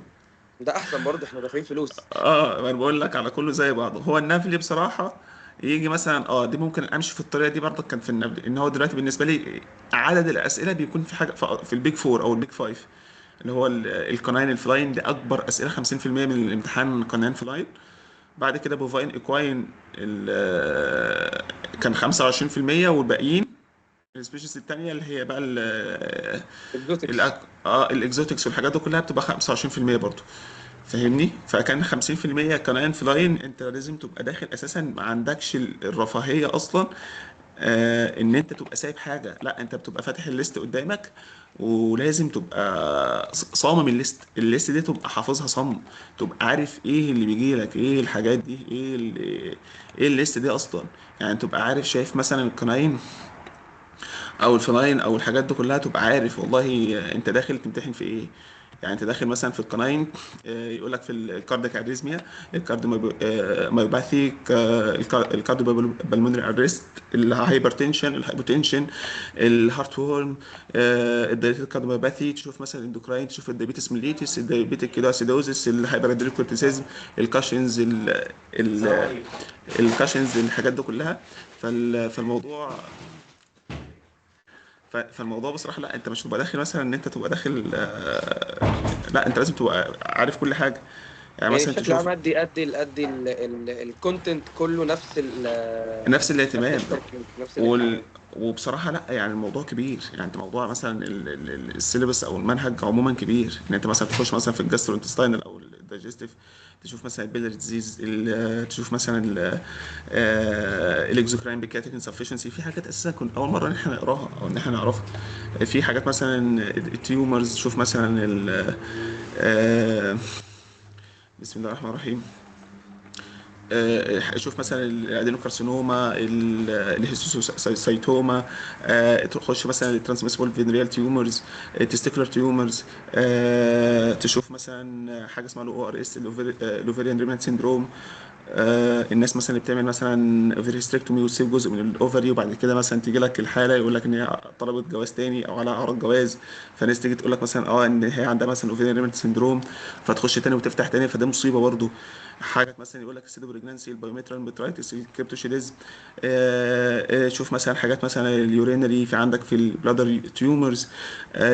تخش مثلا تشوف والله عندك البي دي اي، البيتا داكتس ارتريوزس، وتشوف مثلا ايه علاقتها باليورينري، او ان هي مثلا يقول لك مثلا والله ان هي مثلا ممكن يعمل لك ستون في البلادر او اي حاجه من الحاجات دي. تشوف انت العلاقات بقى، وتعرف تربط وتشوف وتعمل يعني هو الحاجات دي. اغلب المواد مرتبطه ببعض، لازم كله اركز داخل في بكله، كله.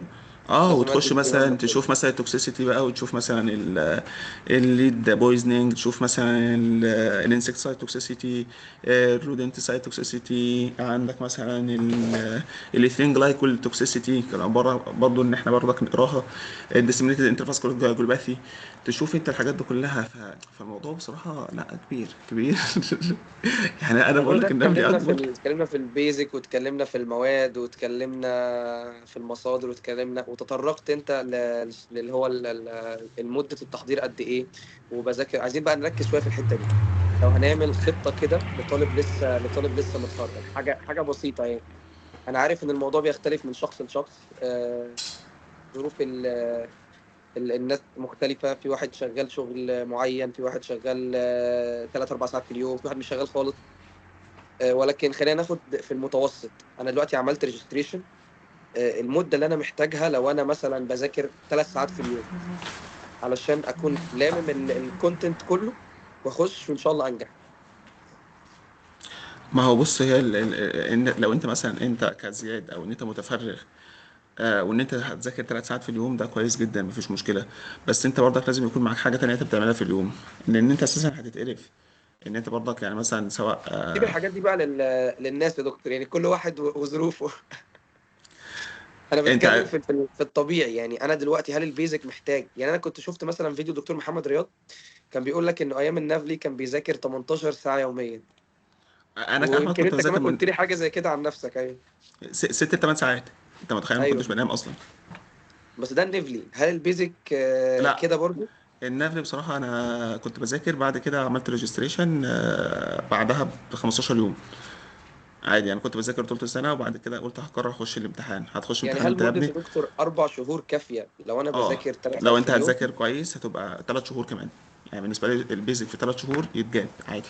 يعني أنا أقدر أشتغل، أذاكر وأنا بشتغل، أو أذاكر وأنا في حاجة اه، تانية في يومي عادي جدا. الموضوع بسيط يعني. بسيط جدا جدا جدا. لكن النفلي عايز على الاقل 6 شهور انت قاعد في البيت، ما بتعملش حاجه غير النفلي.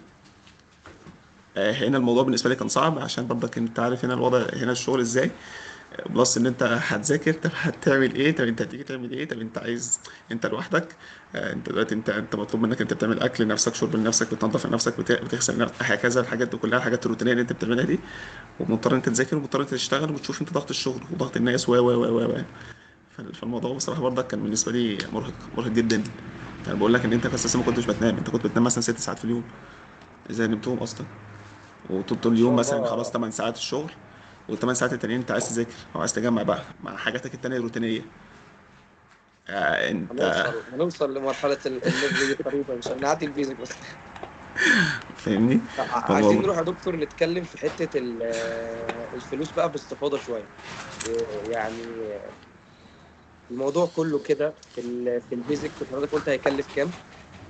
هو بص، انا كنت عاملها، كنت كاتب في الحاجات بتاعت ثانية واحدة هفتكر عشان بس اقول لك السعر بالظبط، عشان برضو ايه، خلينا افتح البورتال احسن واقول لك من البورتال، عشان برضو تبقى الايه الامور واضحة يعني، عشان ما ازودش ولا اقلل. آه بص يا زوز،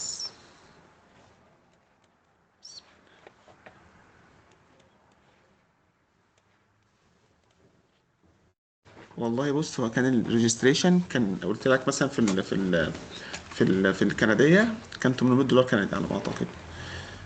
ايوه. تخش مثلا على البيزك بقى 500 510 حاجه زي كده. يعني تكلفة البيزك مع الريجستريشن، الامتحان مع الريجستريشن يعني. اه يعني مثلا $1300 كندي، بس دوت من غير الورق اللي انت تبعته DHL وتخلص ورق عندك في الكليه، وان انت تطلع شهادات تخرج، وان انت مثلا تعمل شركات شحن والحاجات دي كلها. وغير ان انت لسه تخلص ورق عندك في الكليه وتعمل نوتاري للباسبور والحاجات دي. فممكن يخش له معاك مثلا في حدود، قول مثلا بالمصري 5000 ولا حاجه، بلس بقى ال 1300 5000 مصري، بلس ال 1300 ايوه. دولار كندي، فانت حسبها بقى. طب هل يا دكتور انت شايف من وجهة نظرك انت، هل المعادلة اقدر اسميها استثمار، اكيد طبعا. ولا زي ان انا بسافر اشتغل في الخليج مثلا؟ لا، في تفرق انت، بس انت شوف نظرتك لنفسك بعد ما تخلص، او معاك معادله او من غير معادله.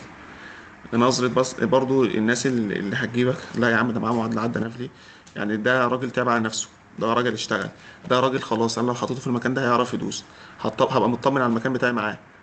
فاهمني، خلاص راجل عدى وعنده، حتى لو مثلا عنده خبرة في الدماغ او خبرة مثلا أكاديمية، هيعرف برضك يطبقها.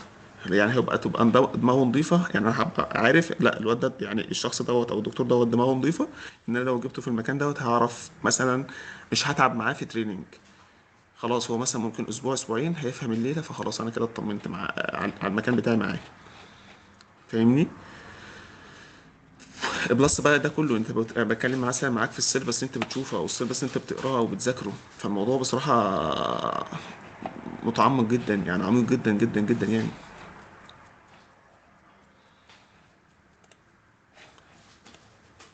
انت يعني انت ممكن ميوت. اسميها انا ممكن اسميها ان انا بستثمر فلوسي في حاجة تستحق فعلا ان انا احط المبلغ ده كله فيه. مظبوط. انت مثلا انت لو هتستثمر، يعني في ناس حتى كمان كان في شخص مكلمني اول امبارح كده، يقول لي انا عملت ماستر، ماشي فوق راسي وفوق دماغي وكل حاجه، انت شوف هتدفع في الماستر كام، بلس ان انت هتضيع كام سنه من عمرك في الماستر او في الدبلومه. الماستر عشان تعمله مثلا، عشان يطلع ماستر انت عايز 3 سنين. طب طب هي يا الثلاث دكتور سنين يعني المعادلة ضيعهم انا هناك. ينفع اقف فيها في النص بعد النفلي مثلا؟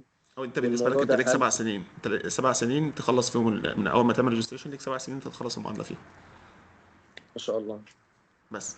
فاهمني، فانت ليك سماحيه 7 سنين، ان انت وكل سنتين بتعمل تجديد يعني. ما اعرفش بيكون مثلا في حدود $250 كندي، تبقى حاجه زي كده يعني، تبقى مثلا رسومي. فاهمني. طب ناخد بقى النقطة دي ونروح لحتة برضو انت عندك خبرة فيها يعني. المعادلة، نفترض انا خلصت النفلي دلوقتي، هل ممكن ان انا اروح اشتغل في الخليج مثلا، لا، السعودية، الامارات؟ هل الموضوع ده هيفرق معايا؟ ما هقول لك بقى، انت دلوقتي لازم، انت مثلا كفريش جرادويت انت لازم تبقى مرمط نفسك في مصر، لان قلت لك مصر هي البلد الوحيده اللي هتعلمك الشغل. يعني معظم الشغل العملي اللي احنا اكتسبناه، هتسال اي حد يقول لك والله انا خدت الشغل العملي بتاعي من مصر. الكور بتاع الشغل الهاند براكتس او براكتس بتاعي انا خدته من مصر. لا انا اقصد بره هتفتح لك فرص يعني اكيد طبعا، للشغل. اكيد طبعا، اكيد طبعا، اكيد طبعا. تعالى مثلا لسه، تعالى انت شوف الاونر مثلا، تعالى اقول له والله كذا. انا لما هخش مثلا اعمل انترفيو، واحد مثلا عدى نفلي، هساله يعني هتساله سؤال واحد او تساله مثلا، مش هتكتر معاه في الاسئله. يعني مثلا والله هسال زياد انت بتعرف تعمل عمليات؟ اه بعرف اعمل عمليات. بتعمل ايه يا زياد؟ بعمل اوفريستكتومي. ماشي يا زياد. طب مثلا ايه التكنيك بتاعك مثلا في العمليه دي؟ طب مثلا لو الكلبه حصل لها نزيف، الكلبه مثلا او القطه مثلا عملت كذا هتعمل ايه؟ طب مثلا انت هتخش ازاي؟ هتفتح منين؟ هتعمل ايه؟ لو مثلا الاوفيرين ارتري مثلا خلاص فلت منك او فلت من ايدك مثلا هتعمل ايه؟ وهكذا. فالموضوع يعني ايه؟ ده معناه ان آه الجزء البراكتيكال مهم مهم في جدا. خطوه المعادله. لا كمعادله سيبك بقى من حته السفر. يعني انت هل هتخش شرط ايوه، امال ايه؟ طيب امال هتمتحن ازاي بي اس اي؟ لا بعيد عن هتمتحن ازاي البيزك، سي انا بي في اي؟ البيزك والنفلي دلوقتي. الموضوع الخطوه دي كله بعيده. تكاملي. الموضوع كله بيكمل بعضه. الموضوع كله برضك تكاملي. يعني انا انت لازم برضك قبل ما اعمل ريجستريشن يا دكتور اكون بعرف اعمل سبي وكاستريشن ده عباره عن والكلام ده كله. البيزك. انت امال هتروح تشتغل ازاي في الخليج؟ انت معاك معادله، هتروح تشتغل ازاي في الخليج؟ معلش. لا قبل دكتور. امتحان البيزك نفسه، قبل امتحان البيزك. قبل امتحان البيزك ازاي؟ مش فاهم. يعني انا دلوقتي انا رايح اعمل ريجستريشن اهو في البيزك عادي جدا، لا في لا لا، البيزك. الحاجات دي لا، هي بس عباره عن ايه؟ انت انما الحاجات دي انت هتحتاجها في شغلك انت وفي سفرك انت. كلمنا يا دكتور يعني معلش، انا اتكلمنا عن تجربتك انت. انت حاليا في الامارات صح؟ مظبوط. كلمنا عن تجربتك انت يعني ممكن نطلع شويه حته المعادله دي بعد اذنك، ونتكلم عن نقطه سفرك انت. ايه الحاجات اللي انت احتجتها علشان تشتغل في عياده بره مصر؟ ما هو دلوقتي التدريب، انا دلوقتي ان انت تنزل، انا دلوقتي اللي يعرف احمد، والله انا مثلا نزلت، اللي انا ضربت والله كنت بنزل كليه من سنه ثالثه. كنت بنزل كلية، كنت مثلا بروح عيادات، وكنت بشوف وبروح وبشوف حالات كان بالنسبة لي حوارات عيادات البيتس في الزقازيق قليلة. بس ده برضه خلاص، انا كنت بنزل بشوف. انا كان بالنسبة لي كان السورس الوحيد انا كان مستشفى الكلية. جاي بقى مثلا كان في سنة رابعة او كده دخلت كورونا، لدرجة ان انا كنت بنزل اساسا الكلية بالعجلة في كورونا. الدكاترة بيقول لك يا ابني انت جاي تعمل ايه؟ روح. ما كانش حد اساسا بيروح المستشفى، بس انت عايز، انت قاعد فاضي هتعمل ايه؟ فهو بالنسبه لك ان انت تنزل تشوف حالات، وان انت تشوف الناس بتتعامل ازاي، وان انت برضك يعني تبراكتس. ده حاجه كويسه. ان انا ده مثلا بيفتح حتى لك كمان انك تلاقي شغل ان في انت مثلا مجال البيزنس. يعني انا مثلا فرصه ان انا اشتغلت بعد يعني بعد التخرج والله العظيم جت من عند ربنا. انا كنت رايح مشوار كده في النقابه، فقابلت دكتور قال لي والله انت ايه دفعه ايه؟ قلت له لسه دفعه السنه دي. قال لي انت بتعمل ايه؟ قلت له والله انا شغال واحد اتنين تلاته وعندي فرصه ان انا ممكن اطور من نفسي. قال لي خلاص ده انا اعرف واحد زميلي عايز دكتور. على طول تاني يوم رحت اشتغلت. جيت سبحان الله فرصة، والله صدفة. ان شاء الله. يعني هو يعني انت بتفتح ان انت ما تقعدش مكانك، وان انت تسعى. خلاص احنا مطالبين بالسعي، النتيجه دي بتاعت ربنا. دي الناس، يعني الناس تيجي تقول لك الكلام دوت، لا هو مش تنميه بشريه. والله يعني هو متجرب مليون في المية. يعني انت الكلام ده متجرب مليون في المية، وكلام واقعي مليون في المية. مش كلام تنميه بشريه خالص. ان انت خلينا مش بقى مطالب. ماسكين في النقطة دي، هنتكلم فيها مع موضوع المعادلة برضو. انا دلوقتي خلصت المعادلة، او انا دلوقتي شايف ان انا كفؤ ان انا بتقول سواء ايه السؤال؟ بقول لك دلوقتي انا واحد خلصت سواء النيفلي او حتى ما بعد النيفلي، او ما خلصتش بس شايف ان انا اهل ان انا مثلا امسك شيفت في عيادة. تمام. ازاي الاقي اوفر سواء في الخليج، او لو انا مخلص المعادله بره، يعني سواء في امريكا او في كندا. امم ثانيه واحده كده. قول معلش السؤال تاني عشان ما كنتش مركز معاك. ازاي يا دكتور الاقي اوفر سواء في الخليج لو انا مش خلصت المعادله، او تمام. بره لو انا معايا المعادله، يعني ان انا اكون اهل ما هو دلوقتي اهل كده، انت برضك فين؟ انت اهل فين في لكده. الشغل العملي؟ ما هو دلوقتي معلش انا انا بقول لك دلوقتي. انا دلوقتي يعني هنمسك في حته مثلا الخليج. انا دلوقتي بعرف اشتغل عملي كويس، ازاي الاقي تمام. اوفر للخليج؟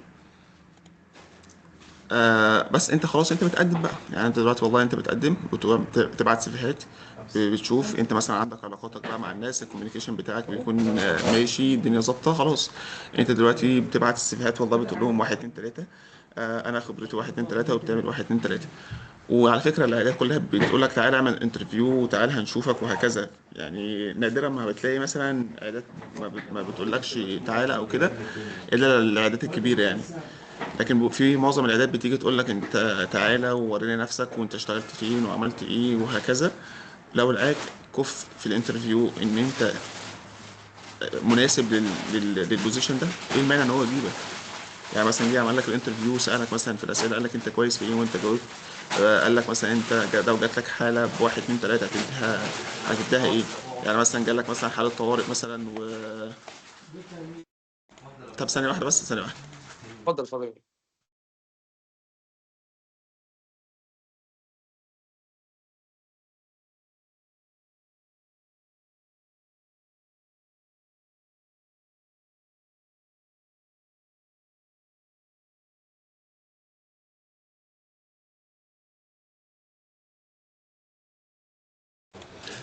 معلش بس كده يا زياد، معايا كده.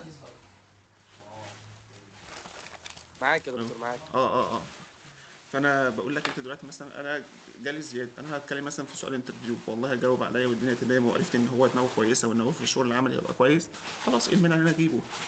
فاهمني؟ لان في ناس اساسا بتبقى عندها الحاجه نظريه بس، ان هي بتبقى مثلا الشغل بس اكاديمي، ان هي بتبقى شاطره اكاديميه. يعني برضك مش شرط ان اللي ناجح بيزك ونافلي يبقى الكونسيبت العملي عنده كويس. في ناس اساسا بتبقى بتنجح اساسا بيزك ونافلي وما اشتغلش عملي اصلا. فاهمني؟ ما مش عارف اساسا تهندل الحاله، او ان هي مثلا مش عارف يعني ايه كلب، يعني ايه قطه، هكذا يعني. بدليل ان في اساسا ناس معديه النفلي كانوا شغالين اساسا دواجن معايا. معاك يا دكتور. بس فالموضوع انت تدوس على نفسك شويه بقى. يعني انت دلوقتي انت لسه كفريش جرادويت، انت وراك ايه؟ انت مش وراك حاجه. انت كطالب مثلا انت وراك ايه؟ مش وراك حاجه. يا عم انزل الكليه وشوف الكليه وشوف الاعداد. عشان نقفل نقطة الخليج دي، هل محتاج إن أنا أسافر أدور على الأوفر هناك، ولا إن أنا في أبعت للعيادات من هنا؟ برضه بتفرق برضه ان انت موجود، لما انت تبقى موجود قدام الناس كل لما تبقى فرصتك اكتر للقبول.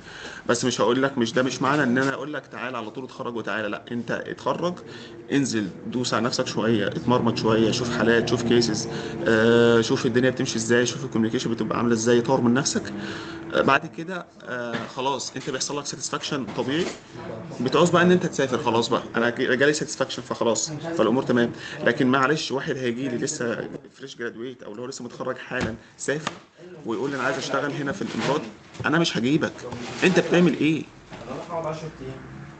انت بتعمل ايه عشان اجيبك وهديك مثلا وعايز مرتب كويس؟ هتيجي تقول له والله انا هبدا بكذا، يقول لك مش عارف ايه. انت عايزه في الاخر عايز مرتب كويس. ما هو ايه اللي خلى دلوقتي مثلا الناس او الدكاتره مثلا، زمايلنا مثلا الدكاتره، ان هو دلوقتي بيقبل باي مرتب؟ ان هو خلاص ان هو دلوقتي عارف نفسه ان هو مش كفء. فلو قلت له مثلا 2000 درهم هيقول لك موافق هاجي. فهو دوت دمر المصريين اساسا في السوق، دمرنا عموما. يعني برضك انا مش بتكلم على يعني اساس ان الموضوع عشان نقفل النقطة دي، ده شيء بديهي جدا. عشان أشتغل في عيادة لازم أكون كفء إن أنا أشتغل في عيادة، الجانب مظبوط. البراكتيكال عندي كويس. إنما مظبوط. كمعادلة إن أنا أذاكر للمعادلة، ده ممكن عادي وأنا مش عندي الخبرة الأكاديمية، الخبرة العملية الكافية. هي برضك عشان ابقى واضح وصريح معاك، الاتنين بيكملوا بعض. الموضوع على طبيعي، فكرة ده كده كده، اه بس عشان اخد الخطوه ابدا قصدي، مش محتاج ان انا اكون جراح يعني. مش شرط ان انت تبقى على فكرة برضك امتحان النفلي مش امتحان تخصص. وانا مش هاجي اقول لك والله امتحان تخصص مثلا في وانا الكارديولوجي. سمعت ان هو امتحان مزاوله المهنه عندهم هناك تقريبا. او على فكرة برضو مش شرط ان احنا برضك نخش ونعديه من اول مرة. على فكرة في ناس اعرفهم خريجين من كليات في كندا وامريكا وما نجحوش عادي. في ناس ايوه. زمايلي ومثلا انا كاحمد دخلت اول مره ما عدتش على درجه واحده 424، ما جبتش السكور. يعني المفروض كنت اعدي من 425، ما جبتش السكور، اعمل ايه طيب؟ عادي خالص. هتقول لي رأفة مش رأفة؟ طب يا عم الحاج عديها، ما فيش اسمها حاجه عديها، انت جبت مفيش كده رفع. خلصت. في ناس يعني انت ما بالك بس يا بالصدمه دكتور، دي بعد كل ده بقى وبعد الفلوس اللي اتصرفت والمذاكره اللي ذاكرتها، عشان برضو الناس ما تزعلش مننا، المرتبات هناك عاملة ايه في امريكا وكندا؟ والله بص انا ما اعرفش، بس اللي دلوقتي انا ما اعرفش بصراحه حوار المرتبات عامله ازاي او ماشيه ازاي. بس هناك في قانون يقول لك مثلا والله الاطباء، انت ممكن تخش على ChatGPT وتعرف. هناك مثلا في القانون والله انت مرتبك دلوقتي بالقانون المفروض ما هيقلش عن كذا. هو دي اسطمبه معينه كذا، ده كل ما اقل تكون حاجه تعرف المينيمم. تعمل اكتر اكيد الله مرتبك ينور هيزيد. عليك. كل لما السبيشاليتي بتاعتك بتعلى كل لما مثلا الراتب بتاعك او البتاع بتاعك السالري بتاعك بيزيد. يعني اسمع في ناس بتيجي تقول لك 250 الف في السنه، في ناس تيجي تقول لك 200,000 في السنة، وهكذا فاهمني. بس برضك ما تتبسطش بالرقم، هو بيبقى فيه شوية ضرايب وكده وحاجات، فبتلاقي الدنيا معاك برضك ايه. بس الميزة الوحيدة ان انت هناك بتبراكتس جود ميديسين يعني. ان انت مثلا في بالظبط. فرص ان انت تعمل انترنشيب، في ناس ان في فرصة ان انت مثلا تروح تعمل ريزيدنسي.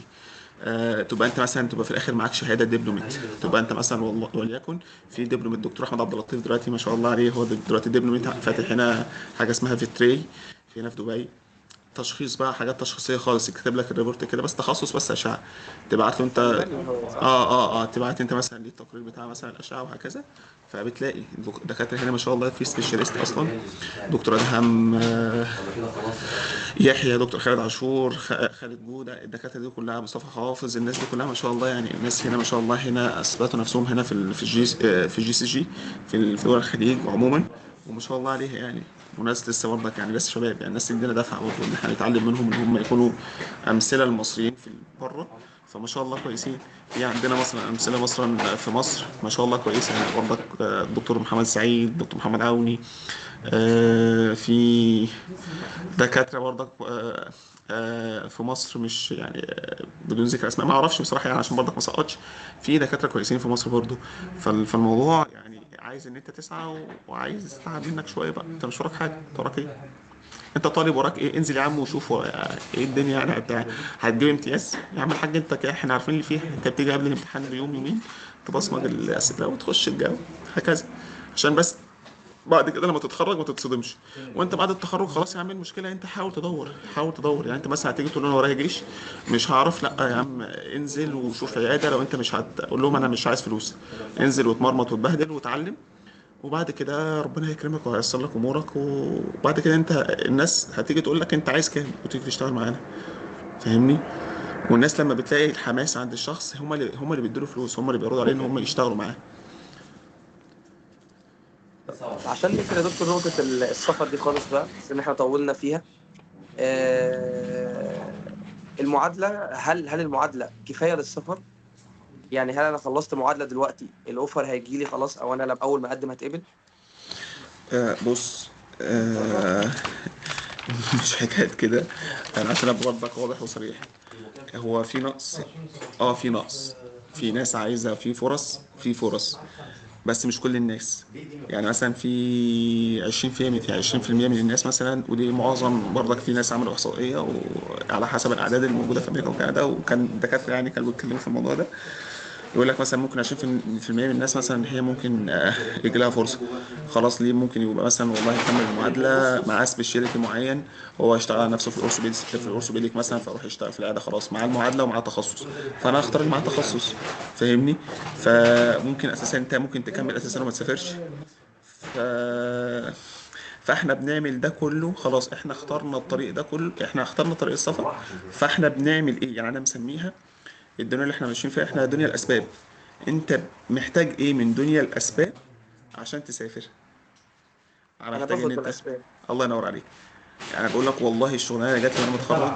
انا كنت رايح حاجه اسمها كانت الجمعيه العموميه في نقابه دار الحكمه في مصر. واحنا راكبين في الاتوبيس، واحد جنبي فبيسالني بيقول لي ايه الدنيا ومش عارف. قلت له والله لسه خارج السنه دي يعني. قال لي خلاص في دكتور عايز تعالى روح. رحت بس. ومن خطوه انت بتسلم خطوه، انا ما كنتش اتوقع، انا كنت اتخيل. سبحان الله. فهي دلوقتي انت محتاج ايه من دون الاسباب؟ انت بتمشي بالاسباب بس، لكن انت مش بتعتمد اعتماد كلي على الاسباب. فانت خلي محتاج ان بالك انت اغلب اللي حاضرين او كلنا، يعني مش عايز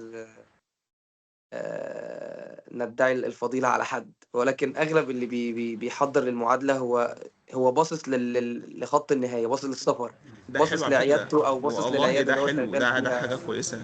ما شاء أنا الله. دي فاهمك، دي دي دي, دي عباره عشان عن كده حاجه. سألتك سؤال المعادلة كفاية ولا لأ، فاهمني؟ وهل في بدايل؟ يعني هل مثلا حوار الهجرة، ان أنا اطلع فيزا سياحة في ما ايا انا قلت كان يعني؟ لك ما انا قلت لك في كذا بديل، مش شرط ان هي، على فكره المعادله برضك مش شرط مش هي اللي هتسفرك. يعني المعادله مش هي اللي هتسفرك. يعني انا قلت لك دلوقتي لا، انت في كذا حاجه بتاع، انت المعادله قلت لك ما هي الا حاجه مهنيه عشان تشتغل كطبيب بيطري مرخص في الدوله اللي انت هتروح تشتغل فيها بس. وبرضه يعني النفلي هي باب مش من ايه. هي سبب، قد تكون سبب. الله ينور عليك، سبب. هي دلوقتي انت دلوقتي خلاص احنا بنمشي الاسباب. انت دلوقتي والله عايز تحسن من مستواك، عايز مثلا تبقى دكتور ذات قيمه، مش ان انت تبقى قاعد في مصر مثلا دكتور البهايم راح وجه ومش عارف ايه وبتاع، ان انت تبقى مثلا حد له وضعه وقيمته. خلاص احنا عايزين نحسن من وضعنا وقيمتنا وان احنا نستقر، يبقى في بلد بتقدرنا، بلد ليها يعني خلاص ان انت تعرف تعيش فيها انسان، بني ادم، بس مش عايزين اكتر من كده بس. فانت محتاج ايه من دون الاسباب؟ محتاج والله عشان مثلا تعمل ده ان انت تخلصها في بلدك، ايه الواحد اتنين تلاته، عشان لما تروح هناك يبقى انت خدت الاسباب وربنا يكرمك وتلاقي مثلا فرصه عمل بسهوله. فاهمني؟ بس فالموضوع كله مش ان هي هتدخلك، لا، انت عشان تدخل يعني، في مثلا في ناس بتدور على الهجره، في ناس بتدور على على جوب اوفر، في ناس بتدور على سياحه، ففي كذا اوبشن يعني. فاهمني؟ بس. بص، يعني خلاص احنا عدينا نقطة السفر دي واستفدنا فيه. هل في بدايل للمعادلة لو انا بقى عايز اتعلم زي ما قلنا في الاول جود ميديسن؟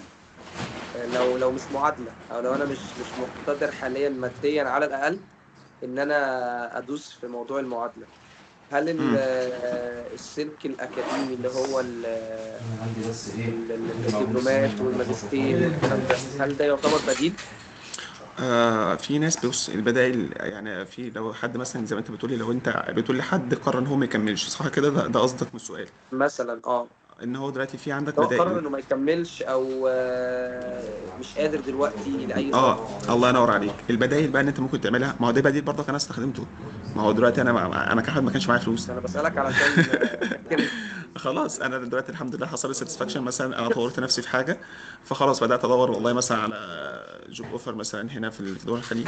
فالحمد لله جالي مثلا اول حاجه كعرض يعني مش متواضع جدا اول ما جيت، وكان مثلا في مكان برضك متواضع. بعد كده ربنا كرم بعد 3 شهور في مكان تاني، فخلاص خدت ان انت تعرف تاخد خبرات، ان انت تشوف ناس، ان انت تشوف مثلا في الناس اللي معاها تخصصات وهكذا. فالجلف بس وايه، ده برضك ده بديل، ان انت دول الخليج ده بديل، بس انت ما تروحش وانت ما عندكش وانت ما عندكش البيزك، الحاجات الاساسيه اللي خلاص اللي انت تعرف تكوميونيكيت بيها. يبقى انت متفقين لازم يكون معاك البيزك الاساسيه خالص، ان انت تعرف تخش وتعرف تواكب وتعرف يعني تمشي على الطريق. عشان هنا انت هتتاكل هتداس بصراحه، لو تطيت كده هتداس، لان ما شاء الله يعني السوق الخليج كخطوة هي ممكن تكون حلو، بديل جميلة جدا، بس تروح وانت جاهز للمعادلة. برضو، يعني تخشها وانت جاهز. بالظبط. ما تخشهاش وانت مش جاهز، هتداس بصراحة والله، هتداس وهتتعب. وانا كأحمد يعني مرضاش، لا اقطع على نفسك سنة ولا سنتين معلش، اتمرمط شوية في مصر في بلدك، بدل ما تيجي هنا وتحط في الضغط النفسي، لان الضغط النفسي اللي انت بتمر فيه هنا مش بسيط. حوار الكفيل او حوار مثلا ان انت تعمل لك اقامه، وان انت مثلا ممكن يقول لك امشي، وان انت مثلا يتكنسل لك اقامتك، وان انت تبقى مرتب دنيتك وتستلف عشان تسافر والحاجات دي كلها. دي حاجات كلها ومشاكل بنلاقيها، ومشاكل من المصريين، تلاقي في ناس مثلا نصب على حد يقول مثلا ابعت لي فلوس وما يديش الفلوس، تبقى حاجات مش عايزين نتطرق فيها. تاني حاجه بقى، في ناس اعرفها، في ناس بتطلع على طول من مصر على اكسترنشيب او انترنشيب. يعني في زميل ليا في جامعه القاهره كان اكبر مني بسنه، كان طلع على اكسترنشيب في فرنسا تبع خيول، بعدها راح على استراليا، وكان هو اساسا بيعمل المعادله الامريكيه، فجاله جوب اوفر اصلا في مستشفى خيل في استراليا بالبيزك. فاهمني؟ فهو دلوقتي هو معهوش النفل اصلا، بس شغال ما شاء الله عليه في استراليا دلوقتي. فدي برضك ممكن يكون طريق، دي بديل، مش شرط انك تعمل معادله. فاهمني؟ سواء بس هو انترنشيب. ينفع، بما انك برضو عامل الموضوع ده، انا ينفع اجمع بين الخليج والمعادله في نفس الوقت؟ حتى انا عرفت، او كنت يمكن انت كنت قلت لي ان في ناس اصلا مخلصه النبلي عادي او مخلصه المعادله كلها، وهم متخصصين في حاجه معينه وشغالين بالتخصص بتاعهم ده او بمعادلتهم في الخليج.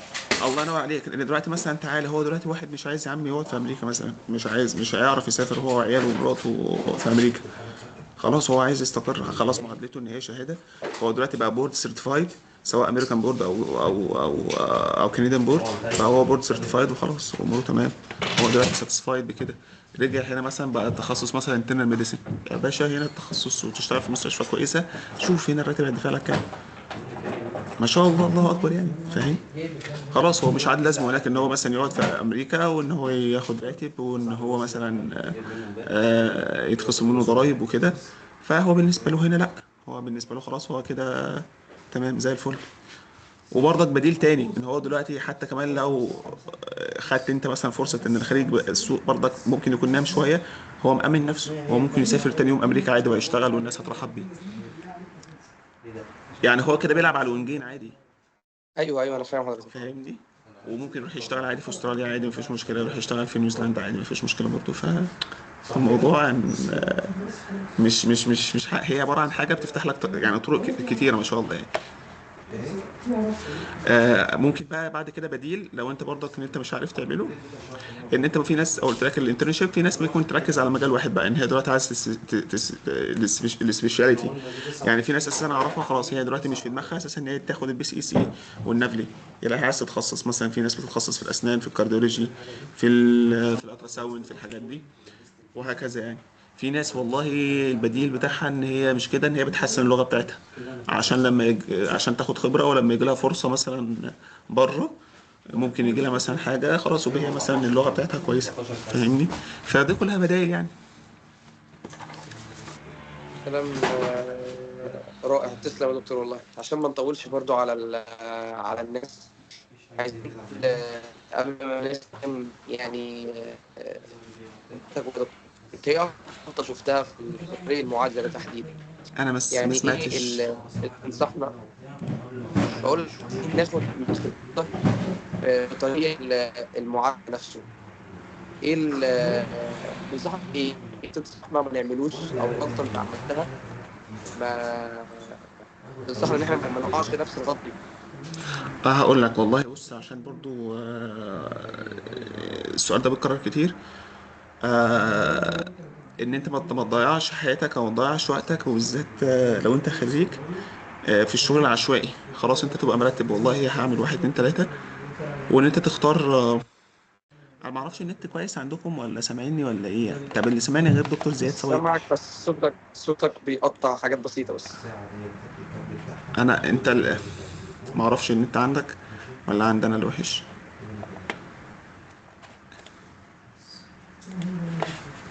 طب حد عمر، الصوت تمام. الصوت تمام خلاص الصوت تمام. تمام كويس. خلاص تمام ماشي.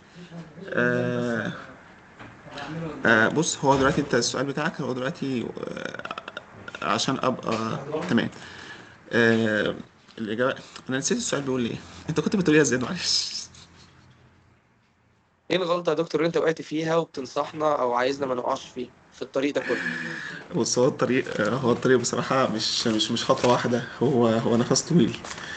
لا مش جوه، لو عايز براحتك خدها، خلص. هو بقول لك هو الطريق اساسا هو مش خطوه واحده، لا هو مراحل. فهو عايز منك نفس طويل. فانت بسم الله الرحمن الرحيم. فالموضوع بصراحه لا، ان انت تبقى ما تضيعش اول حياتك، او ان انت مثلا انت كطالب ما تضيعش مثلا ان انت لسه هتتخرج او وشك انت تتخرج، انت في سنه ثالثه رابعه خمسه. لا ما تضيعش حياتك دي كلها وان انت ما عملتش حاجه، لا انزل واتدرب ومرمط نفسك عشان بعد كده ايه ما تتصدمش بالواقع. انت مثلا اتخرجت وعايز مثلا خلاص انت مثلا اتخرجت والدنيا تمام معاك، خلاص انت ما تضيعش اول سنتين عندك في شغل عشوائي. لا، انت اختار مكان يعلمك صح، حتى لو مرتب يعني قليل في البدايه. انت ما تشوفش حوار المرتب ده خالص او حوار الفلوس ده خالص، ما يلزمكش دلوقتي. انا عارف ان معظم الناس او معظمنا خلاص احنا بندور على فرصه كويسه. يا عم الحاج انا اروح اشتغل ميديكال ريب عشان هيديني 25000 30000. لا انا اروح اشتغل مثلا مش عارف ايه، انا عايز فلوس و طب معلش انت جمعت فلوس بس انت ما جمعتش خبره صح؟ يعني فين خبرتك في كده؟ طب بعد كده انت هتعوز تسافر، ما انت هيبقى هتبقى سهل استبدالك. هيبقى انت سهل ان انت تستبدل في اي وقت، في اي وقت عموما. ممكن يقول لك يلا مع السلامه انا مش عايزك مش محتاجك، مالكش لازمه عندي فخلاص. ف... فعلى ايه بقى؟ خلاص وبقى انت تتعب مثلا في اول سنتين، ما تضيعهمش مثلا في حاجه عشوائيه، واختار المكان اللي يعلمك صح. وان انت تبني اساس قوي جدا جدا جدا، سواء مثلا في الانترنال ميديسين، سواء في السيرجري بيزك، سواء في الكوميونيكيشن. دي حاجات مهمه جدا برضو. وان انت تبقى ثابت بقى، يبقى فيه كونسيستنسي، ان انت مثلا ساعه في اليوم احسن من ان انت في اول يوم تشتغل 8 ساعات وبعد كده توقف. الكونسيستنسي مهمه جدا، يعني ان انت الثبات وان انت تستمر وان انت يكون عندك شغف. آه، ده مهم جدا. يعني ان هو ممكن ربنا يسترها معاك، بس ان انت برضك تعرف ان كل تعب راح في التعليم، ده مش حاجه هتروح في الهوا. يعني وان انت تخطط ده جزء ان انت تتوكل على الله عز وجل. يعني قلنا ان احنا هناخد بالاسباب، ده جزء، يعني برضك لازم ناخد بالاسباب، لكن مش هنعتمد الاعتماد الكلي على الاسباب. يعني مثلا ايه، يعني لما هنيجي نتكلم عن الدنيا، احنا كده خلصنا ولا لا؟ يعني في حاجة تانية احنا هتسألها؟ كده الكلام كله ليك. اه ماشي. بس عايز اقول حاجه بس علشان في كذا حد سأل عن الموضوع ده. موضوع المصادر او موضوع حتى المواقع اللي انا اقدر اشوف منها اوفرز او اجيب منها انترنشيبس، الكلام ده يعني في الموضوع ده يطول شويه. احنا بقالنا داخلين على ساعتين اهو. فلو الناس عجبها الموضوع عايزين ممكن نتكلم تاني، مفيش اي مشكله. ممكن دكتور احمد يفتح الشات في الواتس بعد السيشن ده. ولو في فرصه طبعا يا دكتور احمد بعد اذنك طبعا ممكن نبقى نخش تاني. اكيد طبعا، ان شاء الله ان شاء الله نظبطها تاني باذن الله، وان شاء الله يعني ايه يكون لنا لقاء تاني باذن الله. بس هو الموضوع كله انا كنت عايز اتكلم فيه برضه. المايك معاك بقى. لا، هو الموضوع كله انت حتى كمان بتقول لي الغلطه ان هو برضك ان انت شفتها المقارنات، ان انت ما تقارنش نفسك بحد، دي غلطه برضك انا وقعت فيها. ان انت دلوقتي انت بتقارن نفسك بكذا حد. هو انا مش زي زياد، وزياد مش زيي، وزياد مش زي عمر، عمر مش زي محمود، وهكذا. احنا كلنا مش زي بعض. صوابعنا والله، انت بص، انت شايف صوابعي كلها اهي مش زي بعضها خالص. ده عامل ازاي؟ شوف، دوت قصير، ده قصير شويه، ده طويل شويه، ده قصير، ده عامل مش عارف ايه. ده والله مش، مفيش حاجه شبه بعض. انا مش هقارن نفسي بالزياد. ظروف زياد غير ظروفي، غير ظروف الناس كلها. فال...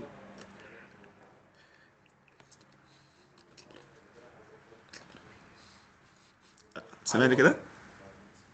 سامعك كده. معلش. بس فالموضوع بصراحة ان انت خلاص، ان انت ما تقارنش نفسك بحد وتاخد بقول الله عز وجل ولا تمدن عينيك لما متنا بها ازواجا منهم زهرة الحياة الدنيا اللي نفتنهم فيه. يعني معلش بقى، انا كنت عايز اتكلم في الموضوع ده. يعني هتبقى حاجة روحانية بقى، لمسة أخيرة كده. آه، ان انت لو لقيت اي حاجة في الدنيا على غير هواك، سواء نجحت سواء سقطت، اي حاجه من الحاجات دي كلها، دي على اعتبارات دنيا الناس. دي مش على اعتباراتك انت، دي على اعتبارات يعني مش على اعتبارات ربنا. دي اعتبارات دنيا الناس، لكن الله عز وجل ادام اختار لك كده هو ده الخير. يعني انا هذكرك بس بالمحكمات، لان اساسا دي حاجات كتير احنا بنغفل عنها يعني. انا عارف ان هو مثلا من ضغط المجتمع علينا ان احنا عايزين نعمل، وانا عايز اتجوز، طب عايز اخش، طب مش عارف ايه، طب هعمل ايه، طب مش عارف ايه. على فكره انا بذاكر نفسي وانا قبلكم. يعني الموضوع ده كله، آه، انا قبلكم اصلا. يعني انا قبلكم، لازم اقول لنفس الكلام ده قبلكم.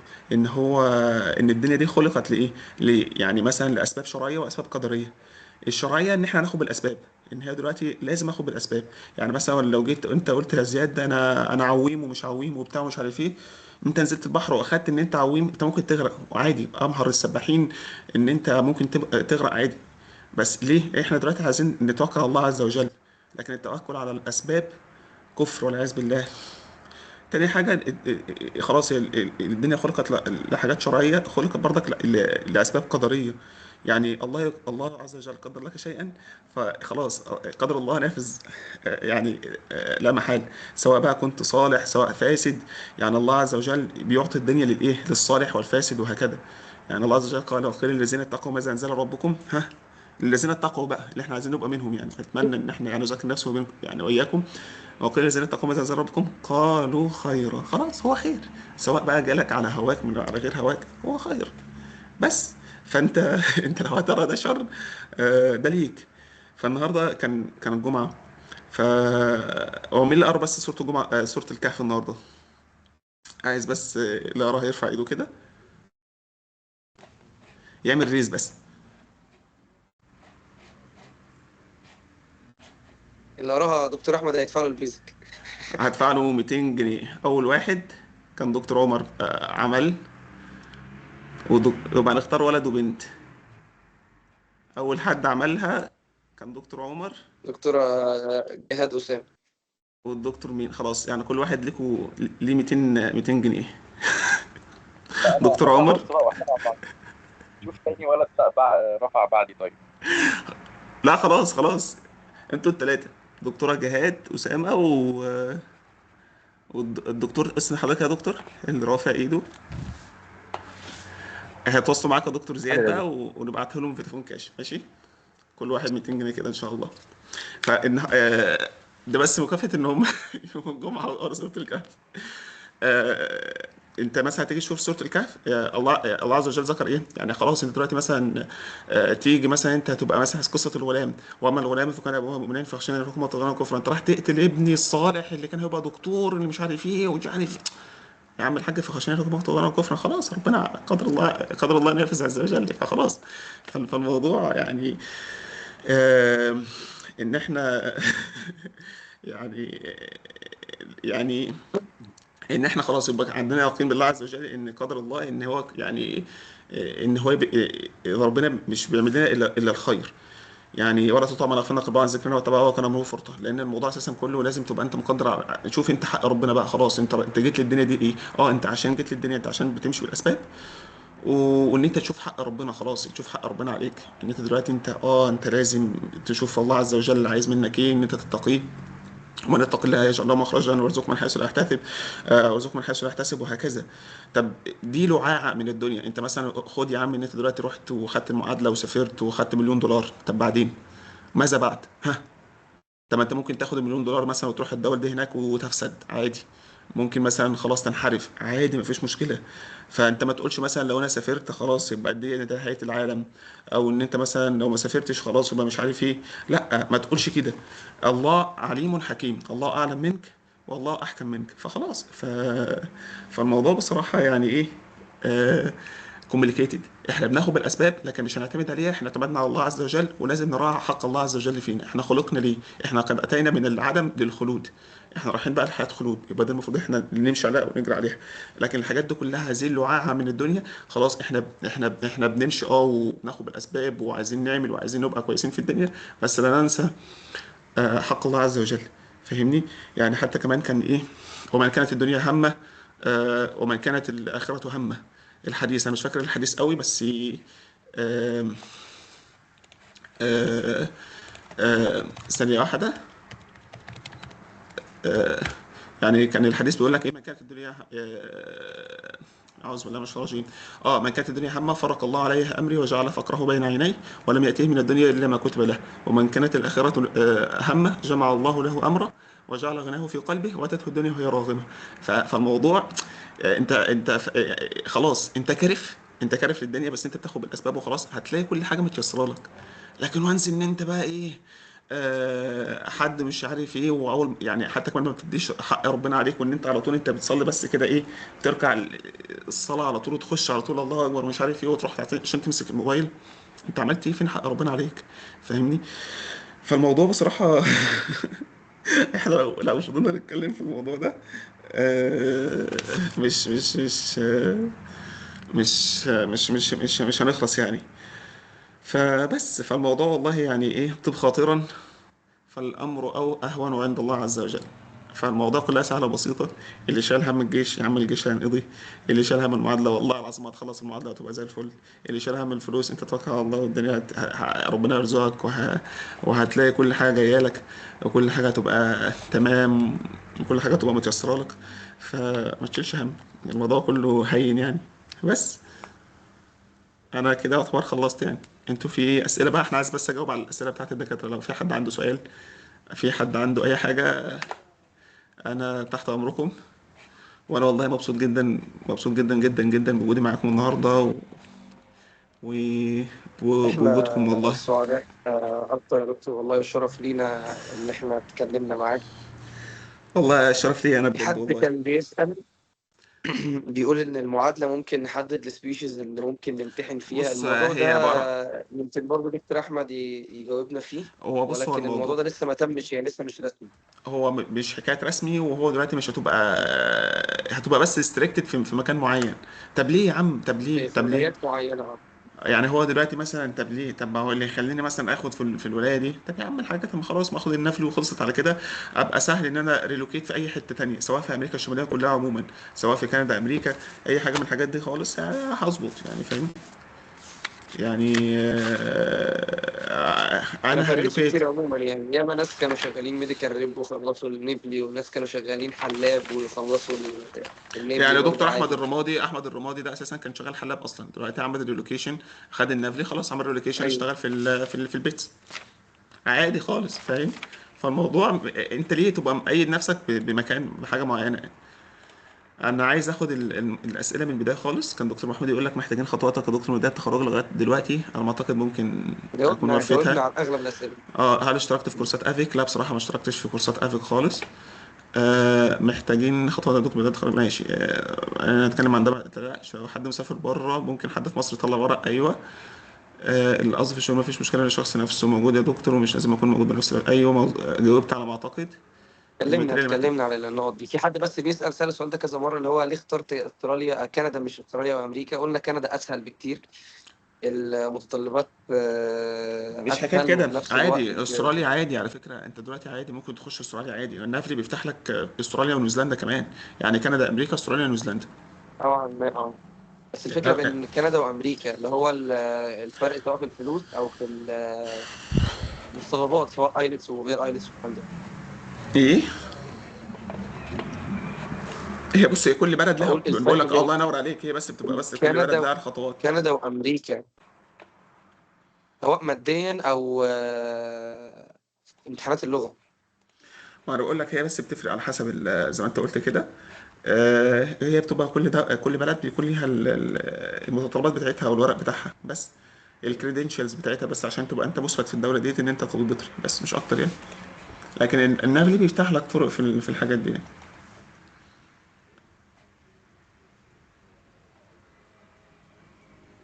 طبعا زي ما قلنا الجروب يعني يا ريت تفتحه يا دكتور احمد بعد ما نخلص. خلاص حاضر. انا بس باذن الدكتورين الله دول، لو في يعني. اهم حاجه نعم. بس الدكتورين دول نتواصل معاهم. يعرفونا، يبعتوا لي، يا ريت يبعتوا اه لنا على الواتس يعني. نبعت لهم ان شاء الله كاش الهديه بتاعتهم يعني. هي حاجه متواضعه والله، ليهم يعني. والدي والدي داخل بيقول لك بارك الله فيك دكتور احمد، وبارك الله فيك دكتور زياد برضه. الله يبارك في حضرتك، الله يبارك في حضرتك استاذ محمد، الله يبارك فيك.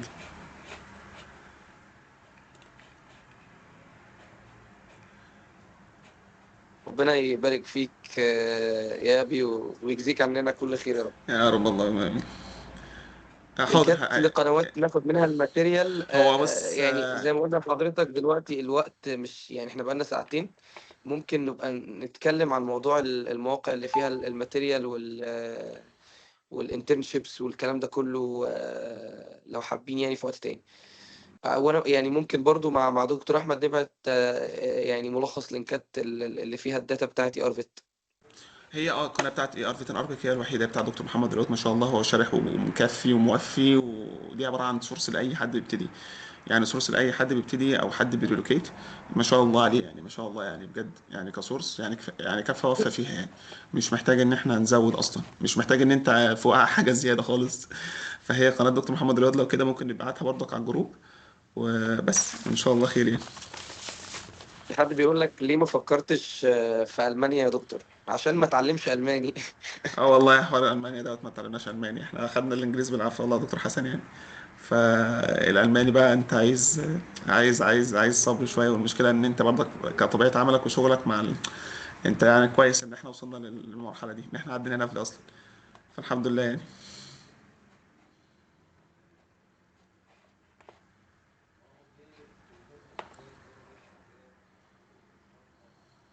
نكتفي بالقدر ده يا دكتور عشان ما نأخركش أكتر من كده. الساعة عندك انا 2 تقريبا ولا واحدة؟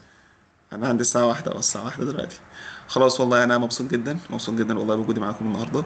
الله يعني يبارك فيك. واتشرف بوجودكم والله ونشكرك جدا جدا جدا، وإن شاء يعني الله ما يكونش آخر باذن الله لقاء باذن يعني. الله باذن الله. يعني وكان ليا الشرف والله ان وإن انا شاء واحد منكم. الله نسمع عنك كل خير. باذن الله يا حبيبي، واياكم ان شاء الله اجمعين احنا الكل. إن شاء الله السيشن الجاي أو لما نقعد تاني كده مع بعض تبقى أنت في كندا إن شاء الله. دعواتك كده، بس لسه الموضوع طويل بقى، عايزين نتجوز الاول بقى. دعواتك. يمكن بكرة، يمكن تقابل حد يقول لك يمكن.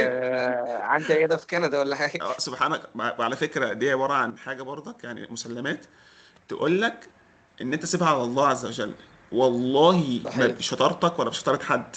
انا برضك كنت عايز اثبت كده، لان كنت عايز احكي مشاكل حصلت لي هنا وبتاع، وان انا كنت طالع من الشغل خلاص ماشي. بس قلبي خلاص، انا واثق في ربنا ان هو مش هيسيبني. على طول الاقي الموبايل بيرن عليا: دكتور احمد السلام عليكم، ازي حضرتك؟ وانا في الباص ماشي مش عارف رايح فين. انت متاح ممكن تشتغل معانا؟ متاح من امتى؟ من بكره، تعال. فرصه على طول من تاني، لسه ماشي دلوقتي، ربنا يكرم على طول. احنا بنمشي في الاسباب. سبحان الله. لا بشطارتك ولا بشطارة حد ولا بشطارة أي حد. هي ومن يتق الله يجعل له مخرجا ويرزقه من حيث لا يحتسب.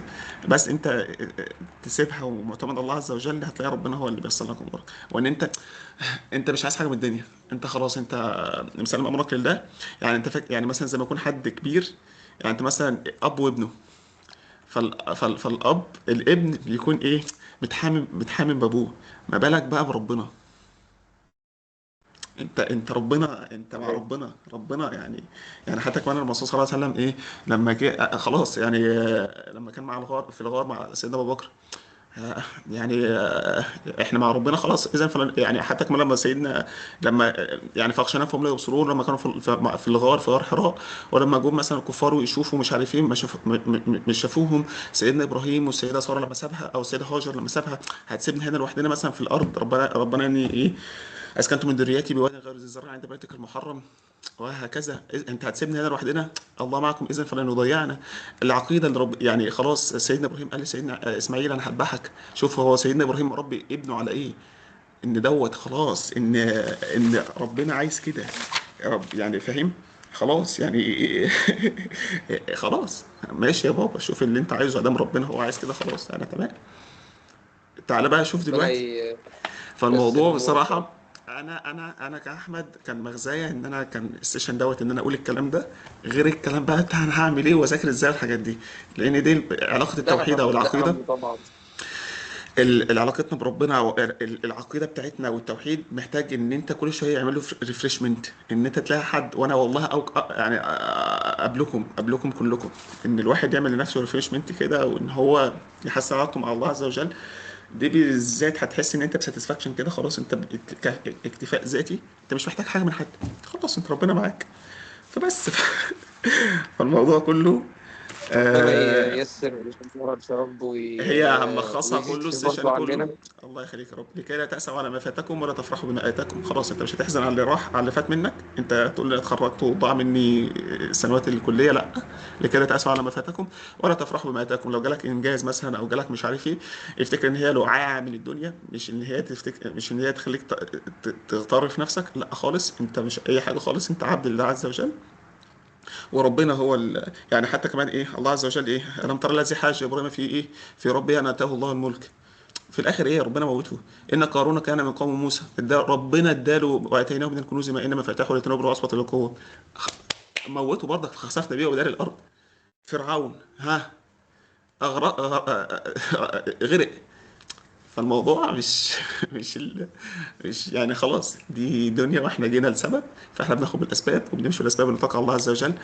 وفي الاخر النتيجه دي مش بتاعتنا. بس في الاخر انا والله مبسوط مبسوط مبسوط جدا جدا جدا بكلامي معاكم وبوجودي معاكم، وليا الشرف ان انا واحد منكم في الفتره زي دي. يعني واتمنى ان الموضوع ده يتكرر ان شاء الله، نكرره تاني باذن الله في اوقات تانية وفي سيشنز تانية. وان شاء الله اشوفكم على خير باذن الله. ولو في اي حد محتاج اي حاجه يعني، انا ليا الشرف والله ان انا اساعده، وان انا اخدمه، وان انا يعني اكون سبب ان ربنا يستخدمني يعني ايه في مساعدته يعني. بس الله في يبارك حد فيك رافع يا رب، ايده؟ يجزيك الله كل يخليك خير. حبيبي، يا رب يا رب. في حد رافع ايده عايز يسأل سؤال ولا حاجة؟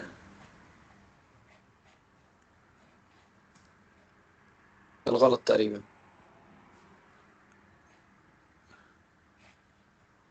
خلاص تمام ماشي. مبسوط جدا والله، وربنا ييسر لكم اموركم، اشوفكم دايما على خير باذن الله. سعيد جدا بوجودك يا دكتور زياد. شكرا يا دكتور. دكتور عمر، يعني تعبتوا معايا الفتره اللي فاتت.